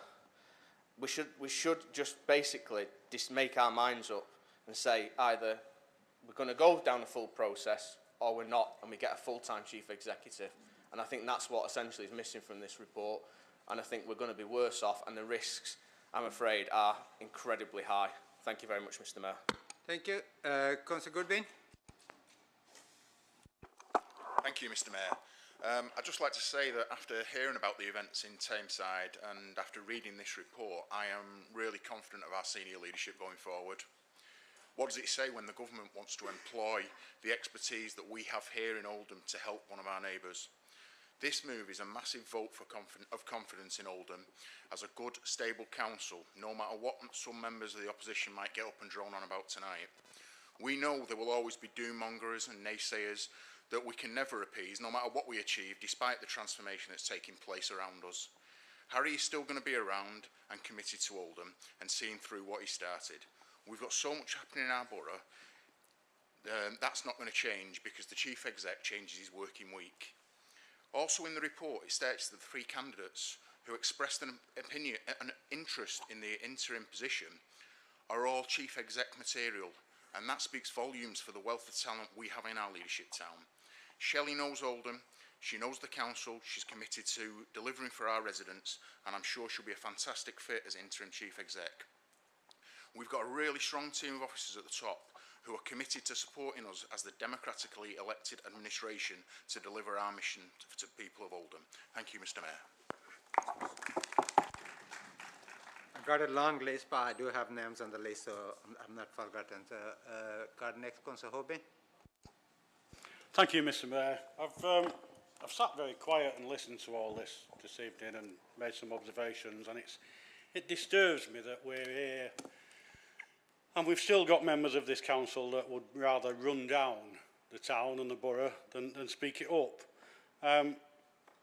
And there's other things that concern me too about the arguments that have come across. I've noted that the leaders of the main opposition parties haven't stood up and spoke. They've left it to their members. I don't know whether that's because in meetings previous to this and the meetings to appoint people, they've agreed and still agree, but their members don't. So I don't know why they're not speaking. But it's time to speak up, this council now. It's something very nice that another authority thinks so highly of our chief executive that they want to use him. And it speaks highly of the assistant or the deputy chief executives that have been able to step up. I congratulate Shelley. Having worked with her, I think she'll be a great chief executive, stepping in while Harry's not here. To raise a few of the issues that Councillor Quiggs raised, I'm sure he's aware that he's leader and the others, it was a unanimous decision for Shelley in that meeting. So I don't know why he has to kind of berate her. And I noticed on one of his amendments, I think it was the first amendment, he wanted some kind of McCarthy trial so that officers would be held to account at this meeting. I don't know where he thinks he's representing the people of his constituency or the borough with actions like that. I don't know who he thinks on this long process of eventually... Can we just talk to the motion, please, rather than to the issues? And eventually filling the role, because he has mentioned about the process, but on eventually filling the role... Talk about the process, I'm quite happy for you to, but not about the individuals. What kind of people does he think are going to apply for a role if they can be brought here in some kind of trial whenever anything is needed? I find it also funny that the previous borough solicitor is being lauded after years of being slated by these people. It's time to celebrate. And Councillor Harkness and Councillor Byrne, who are complaining about the lack of information, maybe you need to look into yourselves. I think the process was carried. Maybe there's parts of confidentiality that people are afraid of passing on to you. Point of explanation. Point of explanation, Mr. Mayor. That's absolutely ridiculous. I was talking about lack of information, and I'm pretty sure Councillor Byrne is, and it's not just about this process and about this particular thing, it's about lots of different things. For example, I asked a question at full council last time. I've still not had an answer despite asking. It's basic little things we're asking for, and we're constantly asking for that information, and we don't get it. We get the same sort of walls that residents get. They come to us because they don't get the answers. We come and we get the same thing. That's what we're talking about. It's nothing to do with that. So I expect him to take those remarks back. We're gonna just talk to the report for the time being. So I got next. Mr. Mayor, point of personal explanation, given I was mentioned in Councillor Hoban's remarks. I'll be frank, Councillor Hoban. At the CSE review report, we had the same situation. In fact, the wording that I used was from Councillor Chatterton's own moving to the committee stage. So I'm curious as to why we could do it then, but you're not happy to have it now, because that was what's in the minutes, so it's a fact. Okay, Councillor Kapoor. Thank you. Second, sir. I asked for him to take those words back. Give any chance So for do personal I, Mr. explanation. Mayor. You mentioned Pam as well, so she wants it back. No? Okay. Right. We just want to reiterate again from the Oldham group that we... Well, I've given you a chance for personal explanation. I'm not here to challenge. I did not challenge someone who... Sorry, there's no point of arguing with me, honestly. I'm just trying to do the meeting, honestly. There's no point of trying to argue with me. Right, do you want to Yeah, speak, I can please? carry on if you're finished. Yeah, no problem. Okay, I just want to reiterate, Mr. Mayor, that we have, the Oldham Group, have no issue with Harry. We have no issue with Shelley. That's why my colleague, voted unanimously as as the administration keeps on going on. But the thing is that there are some issues that we have with the whole process. And what I'd like to know, whether or not, if the Borough Solicitor could clarify, the recommendations, the 4 different recommendations that you've put on there, could we vote on them individually, or will we have to vote on the report as a whole? Because if we have to vote as a whole, we're going to have to vote against it, the Oldham Group, but we don't want to vote against every single recommendation on there. We're quite happy with Shelley. Well, that's how I have asked the Borough Solicitor, Councillor Quigg. Well, it's up to him. Councillor Gafford, yeah, it's the report as a whole, not The report each as a individual. whole? Yeah. Okay. Well, then it's unfortunate, but I'd like to answer Councillor Goodwin that we don't drone.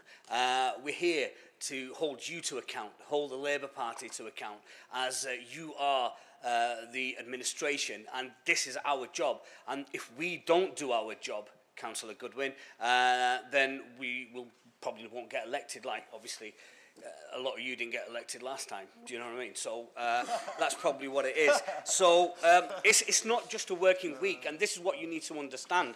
As a businessman, a leader is somebody who can, look after the business on a daily basis, 24 hours a day. It won't happen when your attention is split between 2 councils. It's not going to happen. We're not going to get a full Harry there. Do you know what I mean? And Shelley, she'll be fantastic. I'm sure she will. And that's why we voted for her. But you know what? We're not droning. We're trying to scrutinise it. And let us have that, because that's all we get. Because everything else, you just vote against us anyway, no matter what we say. Thank you. Councillor Mushtaq. Thank you, Mr. Mayor. I think it is only right and proper that members, opposition members, and our own members actually have the opportunity to ask questions, to scrutinise. And that's why we have scrutiny committees and we have cross-party appointments committees for people to do that. I think the issue I've got with it is the whole narrative, the starting point of that so-called scrutiny in this meeting tonight is all wrong. And whilst I'm not going to make light of the discussion and debate by talking about football analogies, I will refer back to a comment just to make the point about why I think the narrative is all wrong. When I think it was the first football analogy, the 2 teams that were mentioned were Manchester City and Manchester United. And we shouldn't assume everyone, because not everyone does know about football, but those 2 are amongst the fiercest and the biggest rivals in the country. It's one of the biggest rivalries in terms of the football calendar in the year. And I think, for me, that just highlights where the starting point of a lot of the opposition comes from. Our relationship with Tameside is not that of Manchester City and Manchester United. Absolutely. This package is not an Oldham package. It's a GM package, collective GM package, to support an authority that clearly is struggling, as we've seen. That doesn't need discussing in detail, and I wouldn't do that. In terms of the process and the oversight, we've got our own legal team, and to insinuate that this is just done off the cuff, without due diligence, without the legal considerations, I think is a complete naivety, and sorry to use the word, but inexperience. You've also got the Tameside due diligence, you've got the GM oversight of the whole process, and then a collective GM contribution to help improve Tameside, which will benefit all of us. And I think the Appointments Committee, a lot's been made about Shelley, and you know, boasting that you predicted Shelley would become chief exec. To be honest, I don't think the odds would be great. I'm not a betting man, I don't know how that works, but it's a bit of a no-brainer that she would be up there as one of the potential candidates. Yeah. So again, twisting and misinformation in that way is just typical of what happens in this chamber. And going back to the report directly, it says about all three candidates, all were deemed appointable on their own merits and are future chief executive material. I'm going to go back to the team principle. So again, football managers, call it what you will, businessmen, as referred to by Councillor Guffaw. A team, if a team relies on one man or one woman, that's not a team. That's about that one individual. If that person leaves and the whole team collapses, then that person was never a good leader, was never a good business person, was never a good coach or a manager or a captain, because it was all about them. And what we've seen with the strong management board, with strong candidates like Shelley and the other two, is that this is a real strong team that will and continue to do so. As lead member of Children's Services, we had Gerard, who was berated, we had others, and look at where we are. And they've come to us, of the 10 districts, they've come to us for that support. Please change your narrative. Please think openly, approach things in a manner, because Oldham is doing really well. The residents of Oldham are supported really well, and we will continue to do that. I just wish that you would stop putting Oldham down in the way that you do. Thank you. Thank you. Councillor Hamdani. Thank you, Mr. Mayor. First of all, I'd just like to echo the questions that my colleague Garth Harkness made, and I hope that we get some reasonable answers to them. I just want to hear more information. That was why I supported the amendments. That was why I applaud those questions and some of the others. I'd like to hear from the Leader of the Council in terms of, we've heard that Harry will be available on the phone, but that, I don't believe, is a strong enough reassurance to mitigate that risk of where that management, how that management works together, how people work together, how that risk will be held, who will hold authority at different times. So if you could please explain some of that, because that's not in the report. And those are the questions that we just need reassurance on. Similarly, there was a question asked in the amendment about, are we safe from judicial review? And you've dismissed that amendment. Well, can we have some, can you talk to that? Can you explain why we are not subject to judicial review? Could you explain the process that has been gone through and give us assurance that, as is probably perfectly reasonable, that full diligence has been done, that we know what we're doing, that we're not going to get into trouble. Just refusing to answer the questions or refusing to have the amendments makes it feel like you're not interested in providing that information. And that might, if that's not your intention, that's not your intention. Please, could you explain, give me some... When you all finished? Well, you were having a separate conversation while I was asking a question to you. So if you could please give answers directly to the questions so that we can have the reassurance to know that this report is reasonable and this is a good decision. I hope it is. I would love that. So please, could we hear that? Thank you. Councillor Kenyon. Thank you, Mr. Mayor.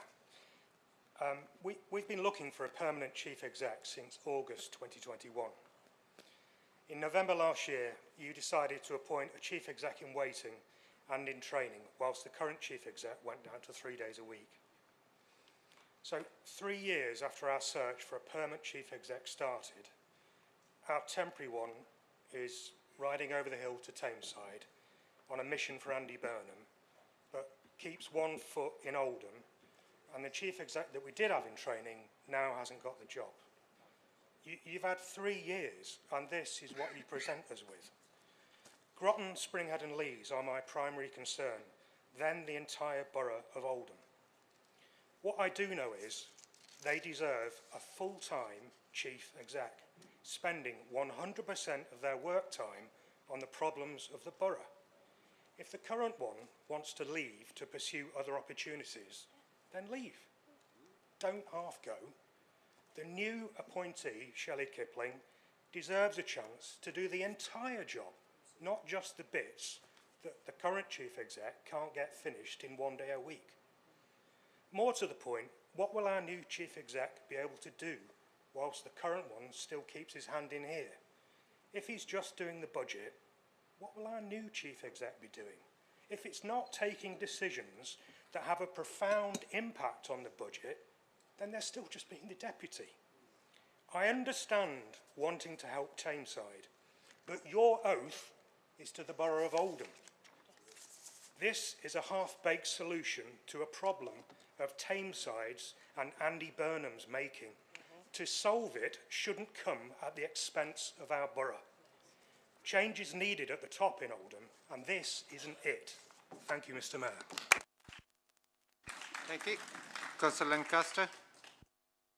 Thank you, Mr. Mayor. I'm pleased to be following Councillor Kenyon in his speech, because actually many of the questions and points which I wanted to raise were very much associated to the themes which he did also. I've been listening very closely and carefully to the speeches made by all councillors this evening, and I'm yet to have understood a good reason as to why we need to have this sort of hokey-cokey in and out arrangement whereby we have one chief executive in place for 4 days of the week and one in place for the other day of the week. Ultimately, leadership determines that the burden of responsibility lies with one person within the council staff, and it doesn't strike me as being the most consistent and secure way to lead the council staff with having two chief executives operating simultaneously. I think, like many elected members present, I too would have confidence in Shelley Kipling taking the role 5 days of the week, much as I've got no particularly strong desire to see Mr. Catherall leave his post. But it really should be, in my opinion, one or the other. So then we know where the burden of responsibility lies. And I'd be very much interested to receive a reply in the leader's response to this report and to the debates had as to why we can't have a 5-0 arrangement, to refer to the football analogy once again, rather than a 4-1 arrangement. Thank you very much, Mr. Thank you. Councillor Taylor. Thank you, Mr. Mayor. Despite what people in this chamber might try and say about Oldham Council, what this package of support shows us and the outside world is that Oldham is a good council that is being asked to assist one of our neighbours at a time of need. The request for Harry to go and support Tameside is testament to the hard work that he has put in here in Oldham over the past 3 years to help improve delivery of our services. We have been the fastest improved council in children's services in the country, which is in itself no mean feat, and that is thanks to Harry as head of paid service and his leadership and the experience that he has brought in that role. It is important that we acknowledge and show our support, not just for the work that our officers do daily, but also to recognise the expertise that they bring to help reform our services and in turn help some of our most vulnerable residents. It is clear that Harry is the best chief executive to go and support Tameside while they are experiencing issues with their children's services. And the very fact that he is willing to put himself on the line and acknowledge that this request for help is bigger than him and his future plans says so much about him as a person and his commitment to public service. On a personal note, I actually want to take this opportunity to express my personal thanks to Harry, primarily for your plain speaking, Harry. I don't think anyone says it quite like you do. But secondly, and more importantly, for taking the time to share your wisdom, which has been built up over decades of working in local government at all levels of the organisation.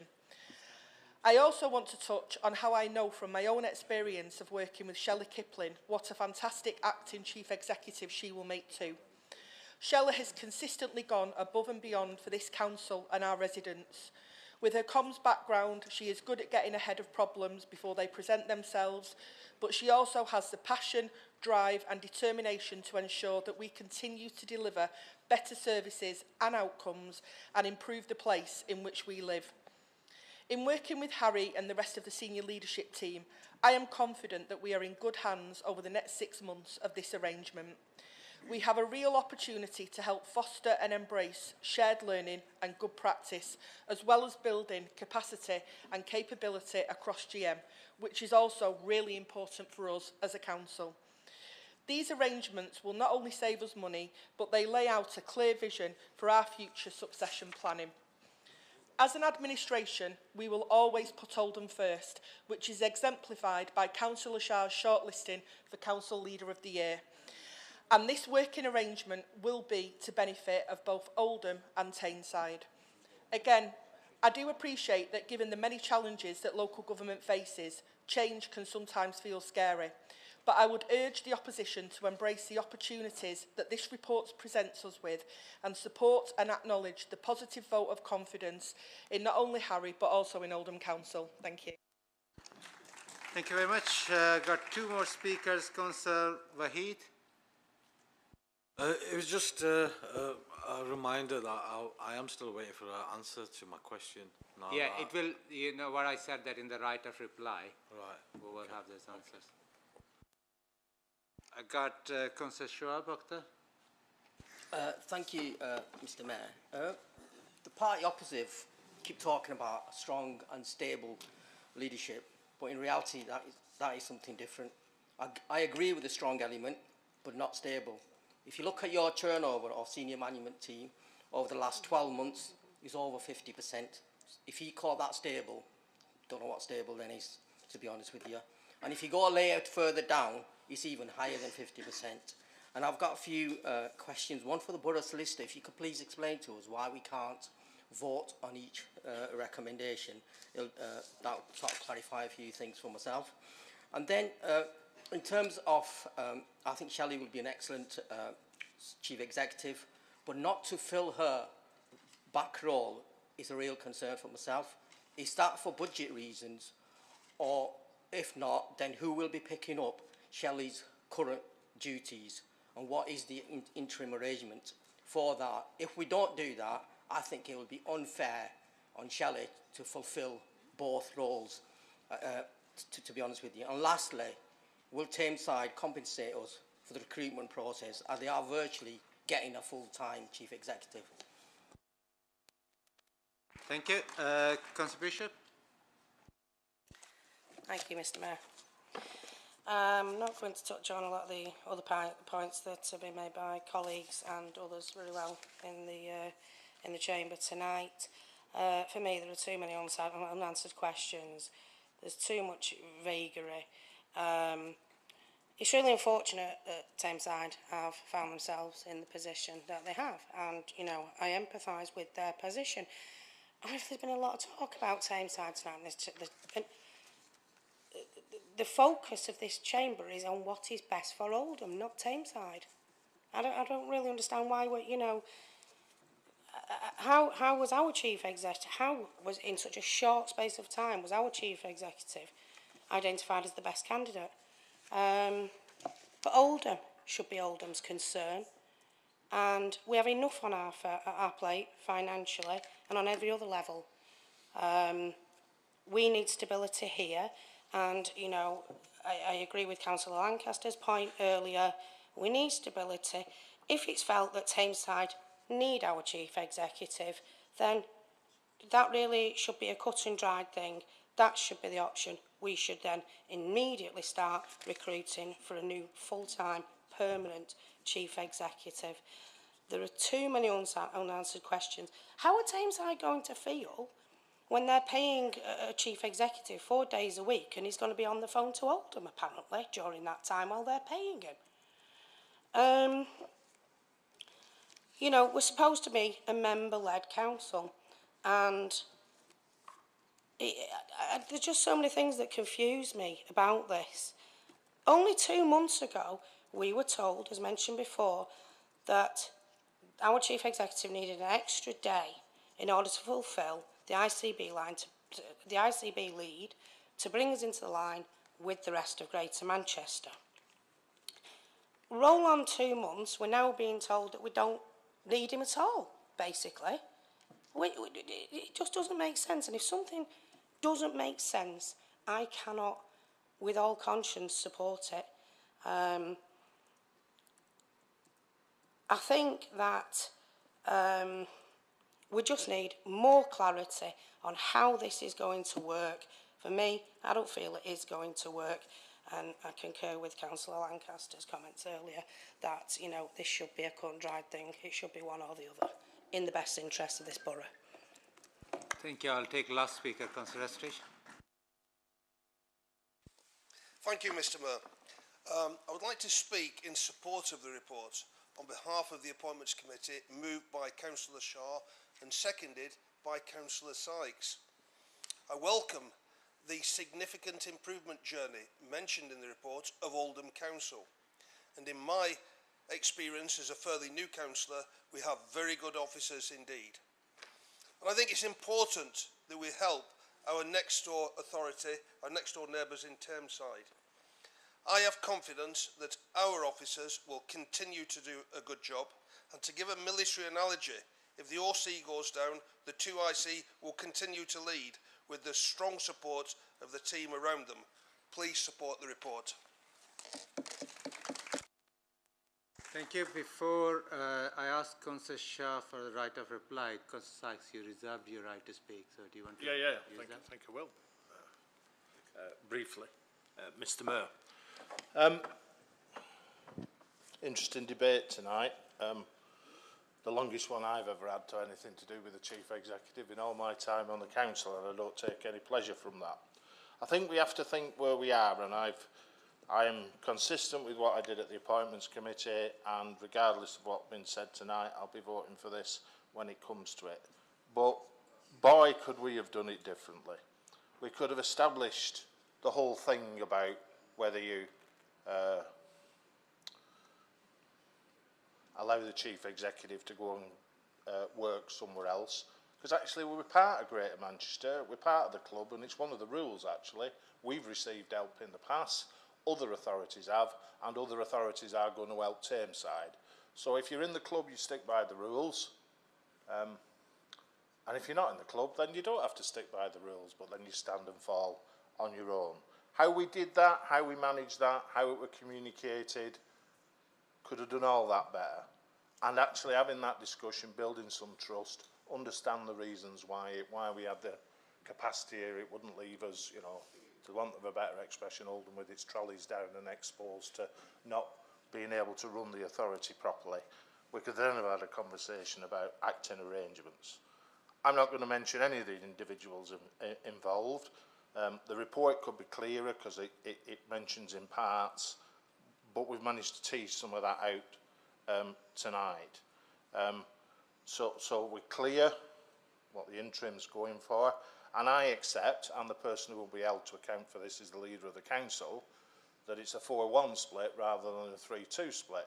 That was explained in the Appointments Committee. I accept that on face value. I understand the reason, as they say, a very brave decision, leader. But I accept the decision why. Maybe some transmission of that or sharing of that if we'd have dealt with that bit slightly separately.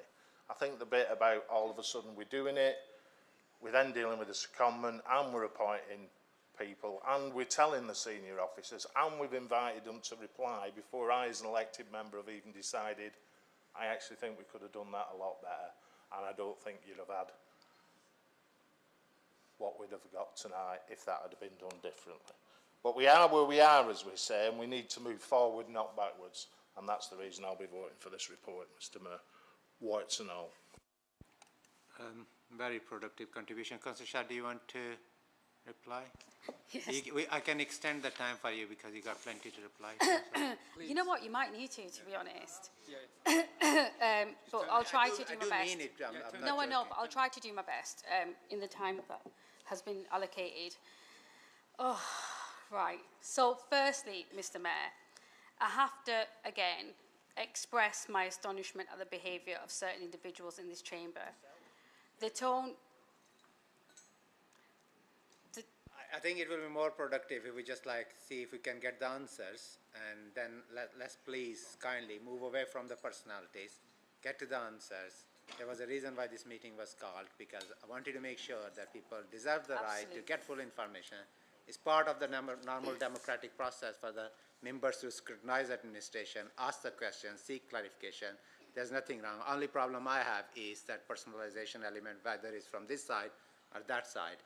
And I think it's absolutely right that opposition members are holding administrations accountable.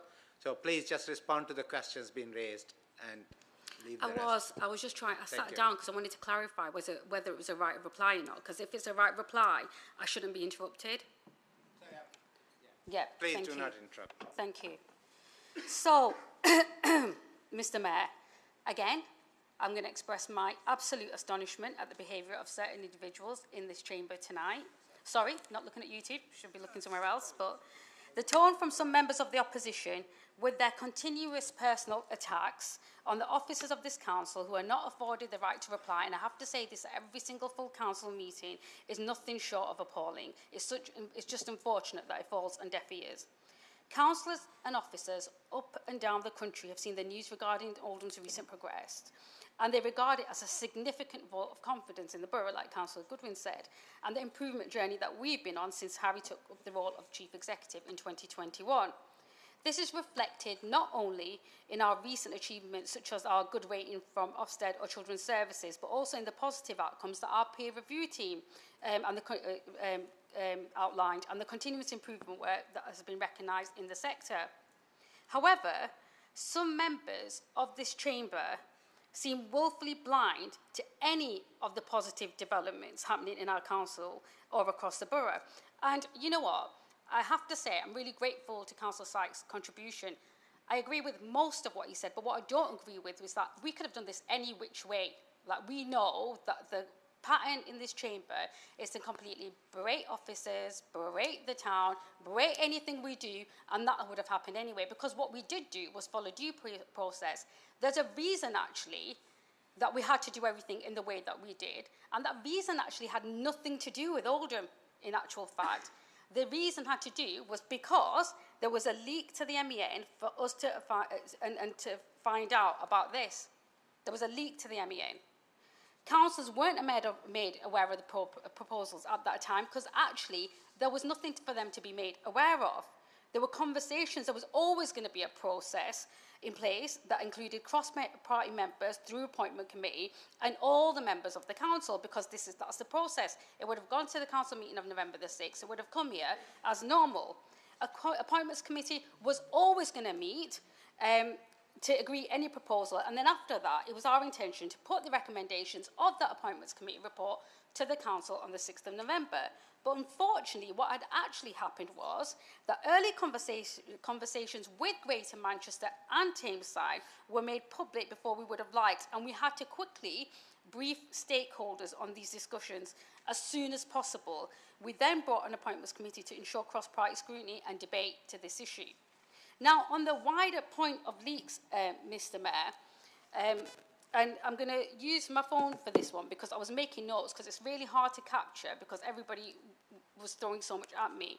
But I really need to make a quick point.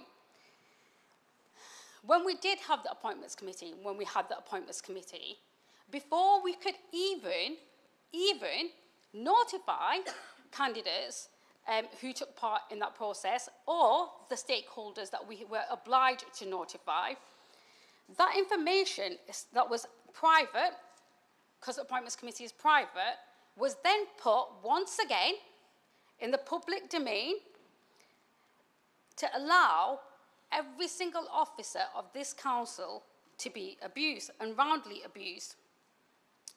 The other thing that I want to point out is that how are you then supposed to act in good faith, act responsibly, do things properly when from me travelling from the room downstairs, I think it was Lise or something, to get into my office, I'm getting questions from members of my own group saying, we've just seen this online, it's getting screenshots sent to me. Now, I feel really bad about this because, like, I think it's really awful when so many people come together that you can't point out exactly who it is, and it makes us all feel like it could have been any one of us, but it certainly wasn't me. But that information was then given to the very fact that we've heard it repeated here again tonight, and I'm going to clarify this point actually. Councillor Gafford said Councillor Hints, but I do not believe Councillor Gafford was the one, or the information was given to Councillor Gafford for it to go out in the public domain. But there was a social media post that indicated that Councillor Hints was in that meeting when he wasn't. That went out already on social media. So when we talk about scrutiny and honesty and openness and transparency, have a look at yourself first. No, I'm saying you did not. I'm saying you did not. Might not, but the thing is, Councillor Hints is on the council's website as a member of the appointments committee, so anybody could get it. No. The specific details. Listen to what I'm saying, Councillor Gafford. Don't make points for the sake of making points. For the sake of making a point. No, it's I not. Said, because you mentioned my name. What I said was information from the appointments committee. That's what I said. Yeah, exactly. Information from the appointments committee. The anything. minutes from that report did not have Councillor Hints on them. That's fine, fair enough. The That's nothing to do with me, right, though. well, then I was very clear. I didn't make it about me and you. I know you like the attention, but I didn't. I was making fun to the... And so do you, I'm Councillor trying to Shah. give a right of So reply, do you. Mr. Mayor. Trust me, you love the attention. Yeah, trust me, I don't. So anyway, that's what actually happened. So it's very difficult to work in circumstances when you try to do your best and you try to be open and you try to be transparent. When there's clearly people here who don't understand confidentiality, we're not going to discuss details about our employees on social media. We're just not going to do it. Now, I do want to go on to the other point, because I was really delighted, actually, that Councillor Akhtar, well, I'm really grateful, actually, that Councillor Akhtar and Councillor Bishop displayed their ignorance and admitted to us all tonight that they haven't read the report. I'm not being funny, but it was not even a 5-page report, it was a 3-page report. So quite easy to read, because the answer to the question is clearly laid out in paragraph 4.1. The proposed arrangements generate a saving for the council because of the income generated by the secondment agreement with Tameside Council, and because we retain a vacant assistant chief executive role while Shelley undertakes these additional duties. We also go on to say, Extension. am I going to continuously get interrupted? Please. Well, I'm just waiting for her to answer. So, no, I will make sure we extend the time for. Councillor, please. Mr. Mayor, somebody just said that my comments were rubbish. It's my right of reply. So, please, kindly, please stop interrupting and let her reply, please. So then, Mr. Mayor, it's really, really difficult to do that. But the report is there and the legal comments are there. All of it is absolutely there. What I am going to say as well, in addition to the genuine sort of information asked about the roles and how that's going to work, is that we already have a really, really strong management board team. So talking about backfilling or not, we have 2 deputy chief execs. Emma is absolutely amazing. She's an incredible officer. The regeneration, job creation, economic growth work Emma is leading on as Deputy Chief Executive of Place is some of the most important work that this council has ever done and has ever delivered. Emma will continue to lead on this work as Deputy Chief Exec, and nothing has changed there. In terms of the continuous point and reference to health and ICB, we've got another fantastic Deputy Chief Exec in Mike Barker, who does the health stuff. And he, likewise, in the health and social care integration space, Mike is playing an absolutely exceptional role in that space and continues to do that as more and more devolved powers are coming to Greater Manchester. And actually, he's renowned and really, really thought highly of in that space. So that's the other point. So as far as what's going to happen and who's going to happen and Harry's going to do what and Shelley's going to do what... I'm sorry to interrupt you, but I'm going to extend the time with the consent of council to continue with the question. So, and then the other point, Mr. Mayor, in terms of like, well, how are we going to know what's Harry going to do, what's Shelley going to do? I'm not being funny. Like, what we definitely need is member development training. Right through this meeting, in the report, we've continuously said that Shelley is the acting chief exec. We're seconding Harry to Tameside. Secondment it's like Harry goes to Tameside and Shelley is the chief exec. That's what the appointments committee unanimously agreed upon. That's what's going to happen. So she will be doing all the responsibilities. And I really took offence, actually, to like absolutely bringing down her contribution to Oldham Council for as long as she's been here, to say that she just carries out some media functions. It again shows how ignorant people are and how they don't understand how a council, an organisation operates. And you can't actually compare it to a business, because it's not a business. We require vital and provide vital public services to some of the most vulnerable people in our communities. So all them responsibilities will be led by Shelley because she's the chief exec. That's the whole point. We've been saying it throughout the meeting. So I don't know why there's all this, we don't know what's going to happen and we don't know why it's going to happen. And the process that has been followed is due and absolutely right and absolutely proper.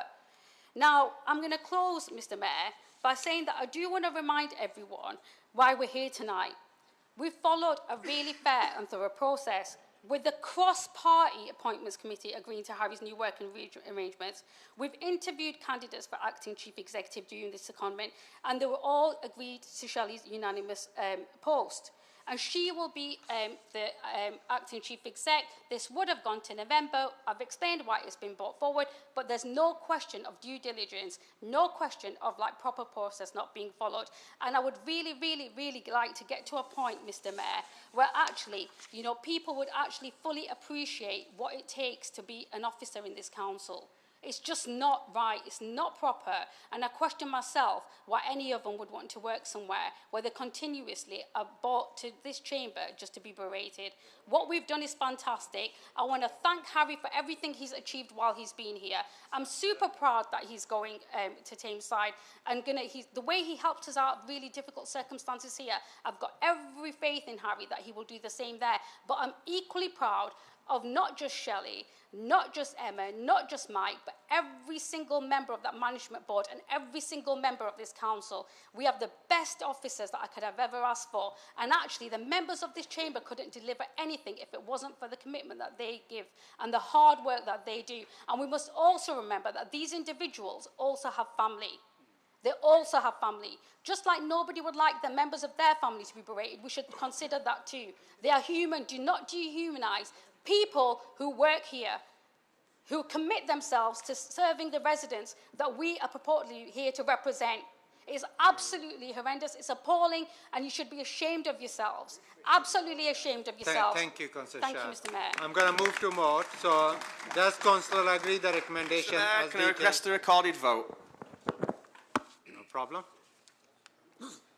Does Councillor agree the recommendation as detailed within the report? All those in favour? No, sorry, we're going to do the recorded vote.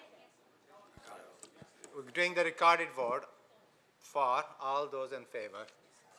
Okay, Mr. Mayor, yeah, as usual, for, against, or abstain, please. So, begin with Councillor Adams. Against. Councillor Akhtar. Abstention. Councillor Al-Hamdani. Councillor Ali Mohon. Councillor Ali Zahir. Abstain. Councillor Ahmed. Against. Councillor Aslam. Councillor Azad. Councillor Ball. Against. Councillor Bashforth. Councillor Bishop. Against. Councillor Brownridge. Councillor Byrne. Councillor Charters. Councillor Chowan. Councillor Cosgrove. Councillor Davies. Councillor Dean. Councillor Gafoor. Councillor Goodwin. Councillor Hamlet. Against. Councillor Harkness. Councillor Harrison. Councillor Hintz. Councillor Hindle. Councillor Hopin. Councillor Hughes. Councillor Hurley. Councillor Hussain Akhtar. Councillor Hussain Feeder. Councillor Hussain Junaid. Councillor Hussain Sajid. Councillor Ibrahim. Councillor Iqbal. Councillor Jabbar. Councillor Kenyon. Councillor Cusa. Councillor Lancaster. Councillor Malik. Councillor Marland.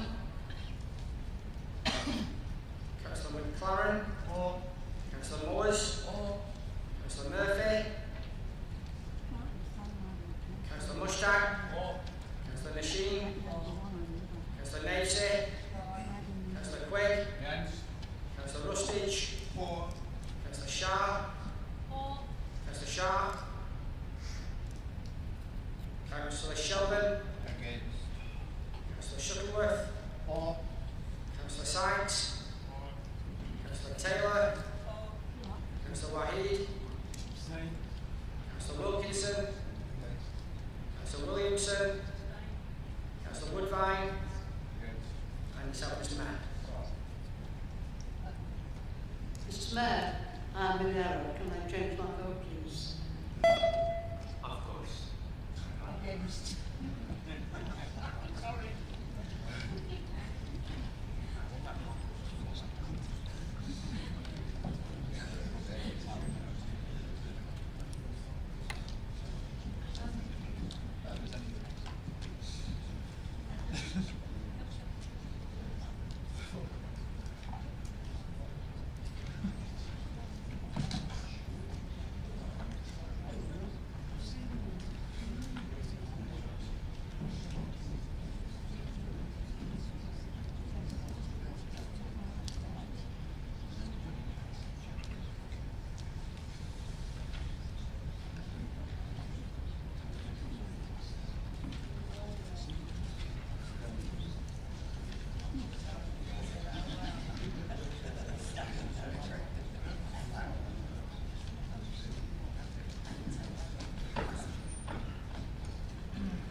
So the report is carried. There is 34 in favor, 13 against, 9 abstention. Thank you very much. May I use this opportunity to say thank you, Harry, on the behalf of members, all of these members, and congratulations to new acting Chief Executive Shelley, and assure you that it's not about personalities, it's about scrutiny, it's about, and sometimes in the heat of moment people do say things, slip out things which can come across as offensive, but we are extremely thankful for your services and for your services in the future. So thank you very much.